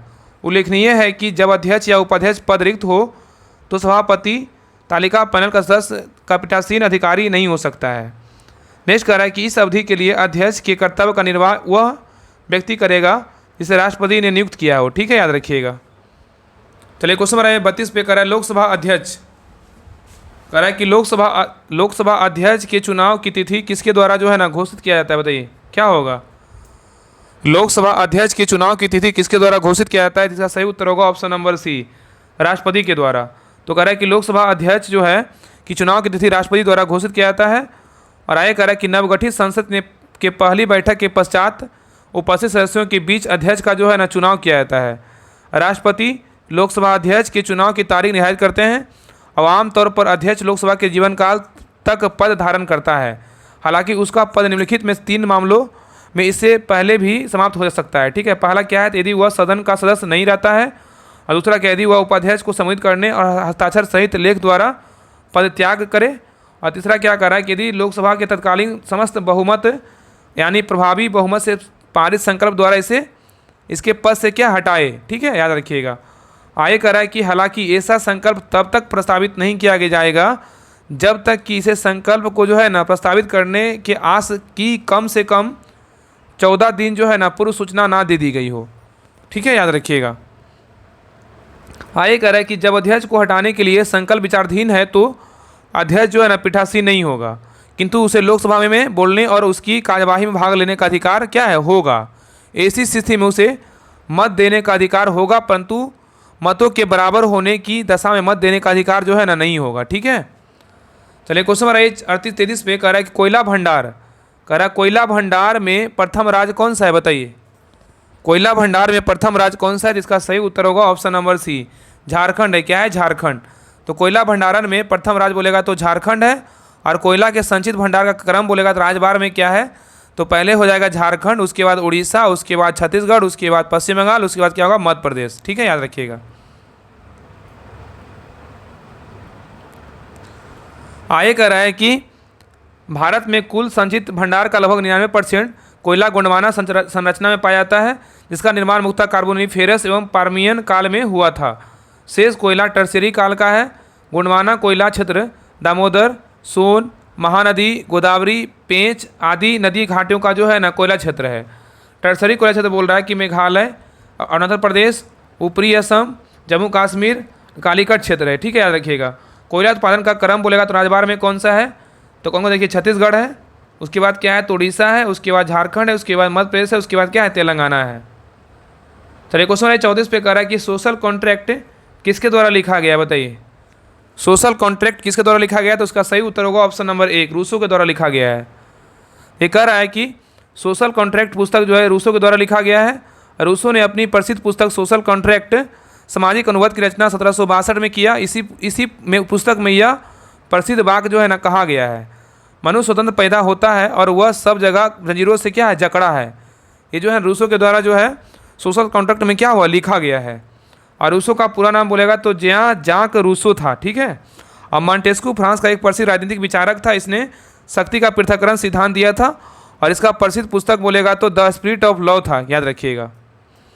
और दिदरो फ्रांस का राजनीतिक विचारक था। चलिए क्वेश्चन नंबर 35 पे कह रहा है कौन सा स्थान पूर्वी तट पर स्थित है, बताइए। कह रहा है कि कौन सा स्थान पूर्वी तट पर स्थित है, बताइए क्या होगा। तो इसका सही उत्तर होगा ऑप्शन नंबर बी, तूतीकोरिन में। क्या होगा, तूतीकोरिन में। तो कह रहा है तूतीकोरिन पूर्वी तट पर स्थित है, और तूतीकोरिन जो है तमिलनाडु में जो है स्थित है। त से तूतीकोरिन, त से तमिलनाडु। और कोल्लम जो है केरल में है। यहाँ अष्टमुडी बैक वाटर्स पश्चाल स्थित है। एर्नाकुलम में भी केरल में है। यह मरीन ड्राइव के लिए प्रसिद्ध है, और कोचिन केरल में स्थित है। इसे अरब सागर की रानी कहा जाता है। ठीक है, याद रखिएगा। चलिए क्वेश्चन नंबर 36 पे कह रहा है 52वां संविधान संशोधन 2003 द्वारा 8वीं सूची में कौन सी भाषा जो है ना जोड़ी गई, बताइए। 52वां संविधान संशोधन 2003 द्वारा 8वीं सूची में कौन सी भाषा जोड़ी गई, तो सही उत्तर होगा ऑप्शन नंबर डी, संथाली जोड़ा गया। तो 52वां संविधान संशोधन 2003 द्वारा 8वीं सूची में संथाली भाषा को जोड़ी गई। और 52वां संविधान संशोधन 2003 द्वारा संविधान की 8वीं सूची में 4 नई भाषा बोडो, डोंगरी, मैथिली, संथाली, बोडमास जोड़ी गई। इस प्रकार 8वीं सूची में अब तक कितनी भाषाओं का उल्लेख है, तो 22 भाषाओं का क्या है, उल्लेख है। चलिए क्वेश्चन नंबर 37 पे करा, योजना आयोग जो है ना किस वर्ष स्थापित हुआ था, बताइए। इसका सही उत्तर होगा ऑप्शन नंबर 1, 1950 में हुआ था। कब हुआ था योजना आयोग, क्या स्थापना कब हुआ था? 1950 में हुआ था। तो कह रहा है कि योजना आयोग का जो स्थापना हुआ था 1950 में हुआ था, और योजना आयोग एक गैर संवैधानिक निकाय है। इसका गठन जो स्थापना 15 मार्च 1950 को हुआ था, और भारत में पंचवर्षीय योजना आयोग के द्वारा जो है लागू किया गया था। 1 जनवरी 2015 को योजना आयोग के स्थान पर नीति आयोग का जो है ना गठन किया गया, मतलब स्थापना किया गया। और नीति आयोग जो है सरकारी संघवाद के विचार के साथ कार्य करता है, और नीति आयोग एक थिंक टैंक संस्था है। नीति आयोग का अध्यक्ष प्रधानमंत्री होता है। योजना आयोग के टॉप डाउन दृष्टिकोण पर आधारित था, जबकि नीति आयोग बॉटम अप दृष्टिकोण पर क्या है, केंद्रित है। नीति आयोग ने आकांक्षी जिला कार्यक्रम, SDG, इंडिया इंडेक्स, अटल इनोवेशन मिशन आदि पहलों को क्या है शुरू किया। चलिए क्वेश्चन नंबर आइए 38 पे कह रहा है कि देखिए इसमें सही सम्मिलित करें, इसमें सही सम्मिलित करें, इसमें सही कौन सा है बताइए। देखिए इसमें जो उत्तर होगा इसका राइट आंसर क्या होगा, ऑप्शन नंबर 1 होगा। देखिए भारत का संघ बोलेगा तो क्या होता है, तो प्रधानमंत्री होता है। क्या होता है, प्रधानमंत्री। अगर राज्य में बोलेगा तो कौन होता है, राज्यपाल होता है। बिल्कुल क्या है, तो सही है। नगर निगम में कौन होता है, तो नगर निगम में बोलेगा तो क्या होता है बताइए।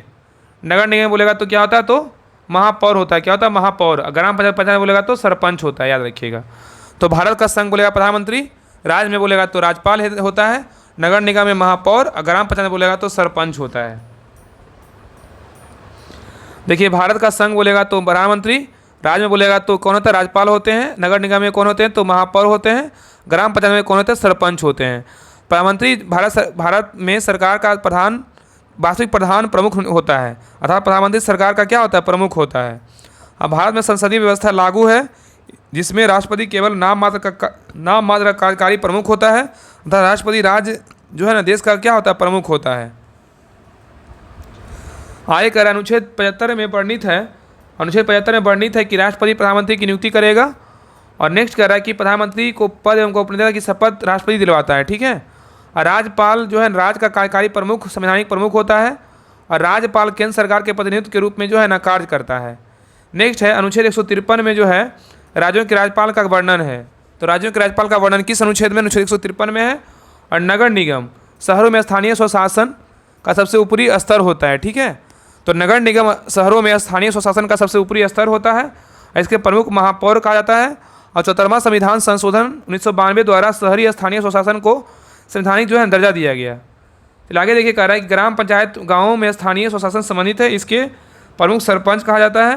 और 73वां संविधान संशोधन 1992 द्वारा ग्रामीण स्थानीय स्वशासन को संवैधानिक दर्जा दिया गया, ठीक है। चलिए क्वेश्चन आइए 39 पे देखिए। मैं तो क्वेश्चन आप लोग बना लीजिएगा, इसका जो आंसर होगा बता देते हैं क्या होगा आंसर। 39 का सही उत्तर क्या होगा, ऑप्शन नंबर बी होगा, 71 होगा। क्या होगा, 71 होगा। चलो आगे देखिए कह रहा है 40 नंबर क्वेश्चन कह रहा है कि GI टैग किस संस्था द्वारा प्रदान किया जाता है बताइए। GI टैग जो होता है किस संस्था द्वारा प्रदान किया जाता है, इसका सही उत्तर होगा ऑप्शन नंबर 1, WTO के द्वारा जो है GI टैग दिया जाता है। तो GI टैग जो है WTO विश्व व्यापार संगठन द्वारा प्रदान किया जाता है। और GI टैग भौगोलिक संकेत मतलब जोग्राफिकल इंडेक्स होता है, ठीक है। इसका फुल फॉर्म होता है जोग्राफिकल इंडेक्स होता है। और यह एक ऐसा पद है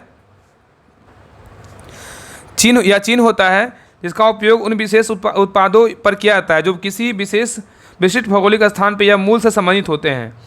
आगे कह रहा है कि GI टैग जो है उत्पाद को वैश्विक स्तर पर पहचान दिलाता है तथा उत्पाद को दूसरे द्वारा नकल या अनुकरण करने में क्या होता बचाता है। ये एक पंजीकृत GI टैग 10 वर्षों के लिए जो है ना दिया जाता है। और GI टैग WTO के TRIPS बौद्धिक संपदा अधिकार के व्यापार संबंधित पहलुओं समझौते द्वारा विनियमित एवं निर्देशित है। WTO वर्ल्ड ट्रेड ऑर्गेनाइजेशन विश्व व्यापार संगठन की स्थापना 1 जनवरी 1995 को किया गया। और WTO को 1995 में GATT के स्थान पर अपनाया गया था। और GATT का स्थापना कब हुआ था, 1947 में GATT का स्थापना हुआ था। WTO वर्ल्ड ट्रेड ऑर्गेनाइजेशन की स्थापना माराकेश समझौता 1994 के परिणाम स्वरूप किया गया था। WTO का मुख्यालय बोले जिनेवा स्विट्जरलैंड में स्थित है। और भारत WTO का संस्थापक WTO का संस्थापक सदस्य बोलेगा तो GATT से ही है। क्या है, GATT से ही है। चलिए क्वेश्चन नंबर 41 पे कर रहा है बक्सर के युद्ध के समय दिल्ली का शासक कौन था बताइए। बक्सर के युद्ध के समय दिल्ली का शासक कौन था, इसका सही उत्तर होगा ऑप्शन नंबर सी, शाह आलम। क्या होगा, शाह आलम। तो बक्सर के युद्ध के समय दिल्ली का शासक बोलेगा शाह आलम द्वितीय था। और बक्सर का युद्ध 22 अक्टूबर 1764 को हुआ था। तो बक्सर का युद्ध कब हुआ, 22 अक्टूबर 1764 को हुआ। और यह युद्ध अंग्रेज एवं बंगाल के नवाब मीर कासिम मुगल सम्राट शाह आलम द्वितीय अथवा अवध के नवाब सिराजदौला के संयुक्त सेना के बीच हुआ था, ठीक है, बक्सर का युद्ध, जिसमें हेक्टर मुनरो के नेतृत्व में अंग्रेजी सेना विजयी हुई।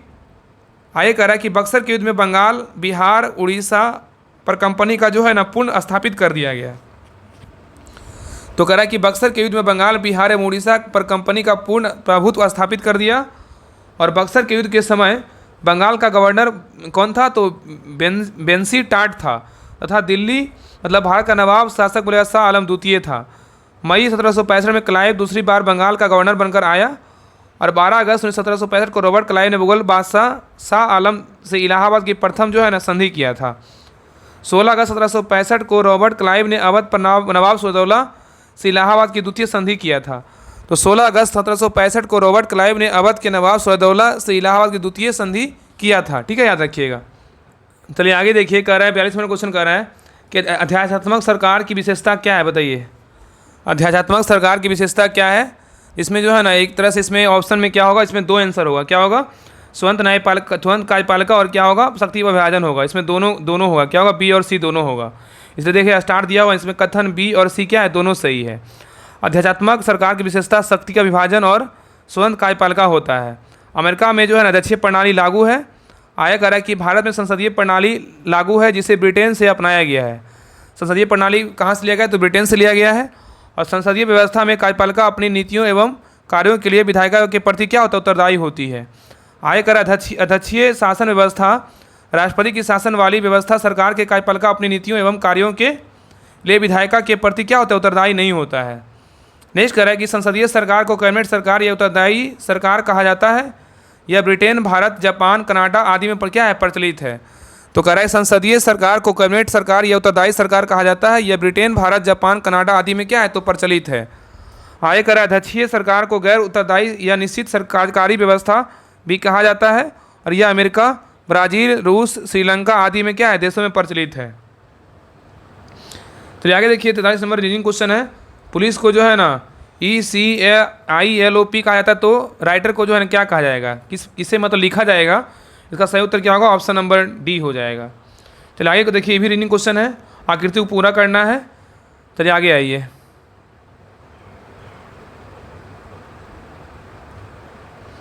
चलिए क्वेश्चन नंबर 45 पे कह रहा है कि बोस-आइंस्टीन कंडेंसेट में होती है, क्या होती है बताइए। बोस-आइंस्टीन कंडेंसेट में क्या होती है, क्या होता है। इसका सही उत्तर होगा ऑप्शन नंबर 1, बहुत कम गतिज ऊर्जा होता है। तो बोस-आइंस्टीन कंडेंसेट में बहुत कम गतिज ऊर्जा होती है। बोस-आइंस्टीन कंडेंसेट BEC को पदार्थ को पांचवी अवस्था कहा जाता है। पदार्थ की अन्य 4 अवस्थाएं इस प्रकार है, क्या है, तो ठोस है, द्रव है, और क्या है, गैस है, और प्लाज्मा है, ठीक है, तथा प्लाज्मा है। आगे कह रहा है 1920 में भारतीय भौतिक वैज्ञानिक सत्येंद्र नाथ बोस ने पदार्थ की पांचवी अवस्था के लिए कुछ गणनाएं की। उन गणनाओं के आधार पर अल्बर्ट आइंस्टीन ने पदार्थ की एक नई अवस्था भविष्यवाणी की, जिसे बोस-आइंस्टीन कंडेंसेट कहा गया है, ठीक है। आगे कह रहा है कि समान वायु के घनत्व 1,00,000वें भाग को बहुत ही कम तापमान पर ठंडा करने में से जो है ना BEC तैयार होता है। बोस-आइंस्टीन कंडेंसेट का निर्माण तब होता है जब किसी तत्व के परमाणु को परम शून्य ताप 0 डिग्री केल्विन या 273 डिग्री सेल्सियस पर ठंडा किया जाता है। ब्रह्मांड का जो है ना 96% हिस्सा प्लाज्मा से बना है। तो ब्रह्मांड का 96% हिस्सा जो क्या है, प्लाज्मा से बना है। और बोस-आइंस्टीन कंडेंसेट से अंतरिक्ष के डार्क एनर्जी के विषय में जानकारी प्राप्त होती है। तो याद रखिएगा कि बोस-आइंस्टीन कंडेंसेट से अंतरिक्ष के डार्क एनर्जी के विषय में क्या होता है, जानकारी मिलता है। आगे देखिए, इसमें रीजनिंग क्वेश्चन है, इसको विषय में छाटना है। इसमें क्या होगा, इसका सही उत्तर होगा ऑप्शन नंबर सी होगा, क्या होगा, ऑप्शन नंबर सी होगा। चलिए आगे देखिए, कह रहा है कि 47 में क्वेश्चन कह रहा है कि मुंगेर जिला किस जिले की स्थलीय सीमा नहीं लगती, बताइए। मुंगेर जिला से किस जिले की स्थलीय सीमा नहीं लगती है, तो सही उत्तर होगा ऑप्शन नंबर डी। मधेपुरा का नहीं लगता है, लेकिन भागलपुर, लखीसराय, जमुई लगता है। तो कह रहा है मुंगेर जिला से मधेपुरा जिला स्थलीय सीमा नहीं लगती है। मुंगेर से सीमा साझा करने वाला जिला बोलेगा तो बांका है, जमुई है, लखीसराय है, बेगूसराय है, खगड़िया है, क्या है, भागलपुर है।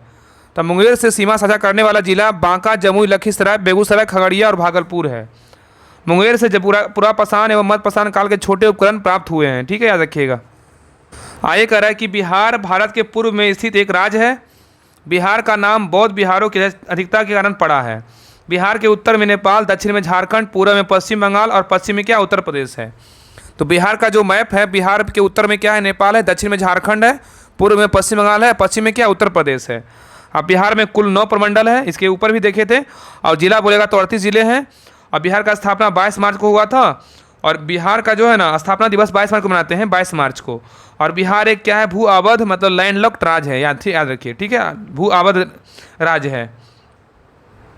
चलिए क्वेश्चन 48 पे कह रहा है पूर्वी पश्चिमी गलियारा सिलचर को किससे जोड़ता है, बताइए। पूर्वी पश्चिमी गलियारा सिलचर को किससे जोड़ता है, बताइए क्या होगा। इसका सही उत्तर क्या होगा, 48 का ऑप्शन नंबर डी होगा। क्या होगा, पोरबंदर। क्या होगा, पोरबंदर। तो कह रहा है कि पूर्वी पश्चिमी गलियारा सिलचर को किससे जोड़ता है, पोरबंदर से जोड़ता है। तो कह रहा है कि पूर्वी पश्चिमी गलियारा जो है सिलचर को पोरबंदर से जोड़ता है, और उत्तर दक्षिण गलियारा कॉरिडोर को द्वारा श्रीनगर को कन्याकुमारी से जोड़ा गया है। उत्तर दक्षिण कॉरिडोर तथा पूर्वी पश्चिम कॉरिडोर एक दूसरे को झांसी उत्तर प्रदेश में क्या है, काटती है। आय कर स्वर्णिम चतुर्भुज योजना के तहत 4 बड़े मेगा सिटी क्या है, दिल्ली, मुंबई, चेन्नई, कोलकाता को जो है ना जोड़ा गया है। तो स्वर्णिम चतुर्भुज योजना के तहत जो है 4 बड़े मेगा सिटी दिल्ली, मुंबई, चेन्नई तथा कोलकाता को जोड़ा गया है। और आय कह रहा है कि भारतमाला परियोजना क्या है, देखिए कह रहा है इसे सड़क परिवहन और राजमार्ग मंत्रालय द्वारा वर्ष 2015 में शुरू किया गया, और यह सड़क विकास से जुड़ा हुआ है, ठीक है, सड़क विकास से जुड़ा हुआ है। आगे देखिए सेतु भारतम योजना क्या परियोजना क्या है, तो इसे वर्ष 2016 में सड़क परिवहन और राजमार्ग मंत्रालय द्वारा शुरू किया गया। तो भारतमाला बोले 2015 में, हाँ, सेतु भारतम परियोजना बोले 2016 में शुरू किया गया था। और इसमें इसका उद्देश्य NH मतलब राष्ट्रीय राजमार्ग, नेशनल हाईवे को सुरक्षित एवं निर्बाध बनाने हेतु रेलवे क्रॉसिंग से मुक्त करना है, ठीक है। चलिए क्वेश्चन 49 पे कह रहा है कि हाल ही में मरणोपरांत भारत रत्न किसे दिया गया है, बताइए। ऑप्शन में बताना है कि हाल ही में मरणोपरांत भारत रत्न किसे दिया गया है। इसका सही उत्तर होगा option number C, Karpoori Thakur को। तो हाल ही में कर्पूरी ठाकुर को मरणोपरांत मृत्यु के बाद भारत रत्न सम्मान दिया गया। और कर्पूरी ठाकुर का जन्म बिहार के समस्तीपुर जिले के पितौंझिया में हुआ था। कर्पूरी ठाकुर को जनक नायक के नाम से जो है ना जाना जाता है। कर्पूरी ठाकुर को 1970 से 71 तथा 1977 से 79 तक 2 बार बिहार के जो है 11वें मुख्यमंत्री रहे थे। आय कह रहा है कि कर्पूरी ठाकुर ने अन्य पिछड़ा वर्ग OBC को आरक्षण और लाभ प्रदान करने में महत्वपूर्ण भूमिका निभाई थी। अपने मुख्यमंत्री का कार्यकाल में 1970 से 79 के दौरान OBC के आरक्षण के लिए मुंगेरी लाल आयोग की सिफारिशों पर लागू किया था। आय कह रहा है कि वर्ष 2024 में 5 प्रमुख व्यक्तियों को भारत रत्न से प्रदान किया गया, जो अब तक सर्वाधिक है। कितने लोगों को, 5 लोग को दिया गया। कर्पूरी ठाकुर को दिया गया है, M.A. स्वामीनाथन को दिया गया है, PV नरसिम्हा राव को दिया गया है, और इस PV नरसिम्हा राव को दिया गया, लाल कृष्ण आडवाणी को दिया गया, चौधरी चरण सिंह को दिया गया। तभी हाल ही में 2024 में जो है ना 5 प्रमुख व्यक्ति को जो है भारत रत्न दिया गया। कौन कौन को, तो कर्पूरी ठाकुर को दिया गया, M.A. स्वामीनाथन को दिया गया है, PV नरसिम्हा राव को दिया गया, लाल कृष्ण आडवाणी को दिया गया, चौधरी चरण सिंह को दिया गया। याद रखिए, कर्पूरी ठाकुर 1, M.A. स्वामीनाथन 2, PV नरसिम्हा राव 3, लाल कृष्ण आडवाणी 4 और चौधरी चरण सिंह को दिया गया। तो कितने व्यक्ति हो गए, 5 व्यक्ति हो गए। चलिए क्वेश्चन नंबर 50 पे कर रहा है कोयना बांध किस राज्य में स्थित है, बताइए। कोयना बांध जो है किस राज्य में स्थित है। इसका सही उत्तर होगा ऑप्शन नंबर डी, महाराष्ट्र में। कहाँ है, महाराष्ट्र में। तो कह रहा है कोयना बांध जो है महाराष्ट्र राज्य में स्थित है। कोयना बांध महाराष्ट्र का सबसे बड़ा बांध है। कोयना बांध कोयना नदी पर बनाया गया एक मलबा कंक्रीट बांध है। कोयना नदी पश्चिमी घाट में स्थित महाबलेश्वर से निकलती है।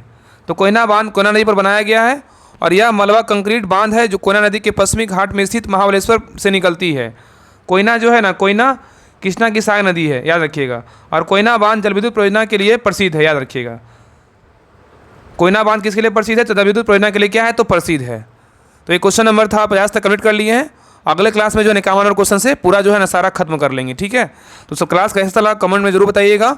और जिनको भी पेड वाइज ज्वाइन करना है तो नंबर नोट कर लीजिए, 75 49 39 24 और 90। इस नंबर पे कॉल कीजिएगा। जो भी जानकारी चाहिए आप इस नंबर पे कॉल करके पूछ सकते हैं। और बैच जितना जल्दी हो ना आप सभी लोग ज्वाइन कर लीजिए। उसमें आपको सारा जो है पर डे आपको प्रैक्टिस सेट के साथ जो है ना डिटेल के साथ आपको प्रैक्टिस सेट करवाया जाएगा। उस ग्रुप में जुड़िएगा तो पेड बैच में, और बाकी सारा जो बुक दिया हुआ है सारा आपको होमवर्क के माध्यम से जो है सारा कंप्लीट करवाया जाएगा। तो आप सभी लोग जुड़िए। बिहार से पहले भी जुड़ जाइए, बिहार द्रोह का भी जुड़िए, BPSC का भी जुड़िए। जो भी जुड़ने वाले हैं सभी लोग उस बैच में जुड़ जाइए, आपको बहुत ही फायदा होने वाला है, ठीक है ना। तो मिलते हैं नेक्स्ट क्लास में, तब तक के लिए जय हिंद, जय भारत। और सभी लोग सब्सक्राइब जरूर कर लीजिएगा और शेयर हर ग्रुप में जरूर कीजिएगा। तो मिलते हैं नेक्स्ट क्लास में।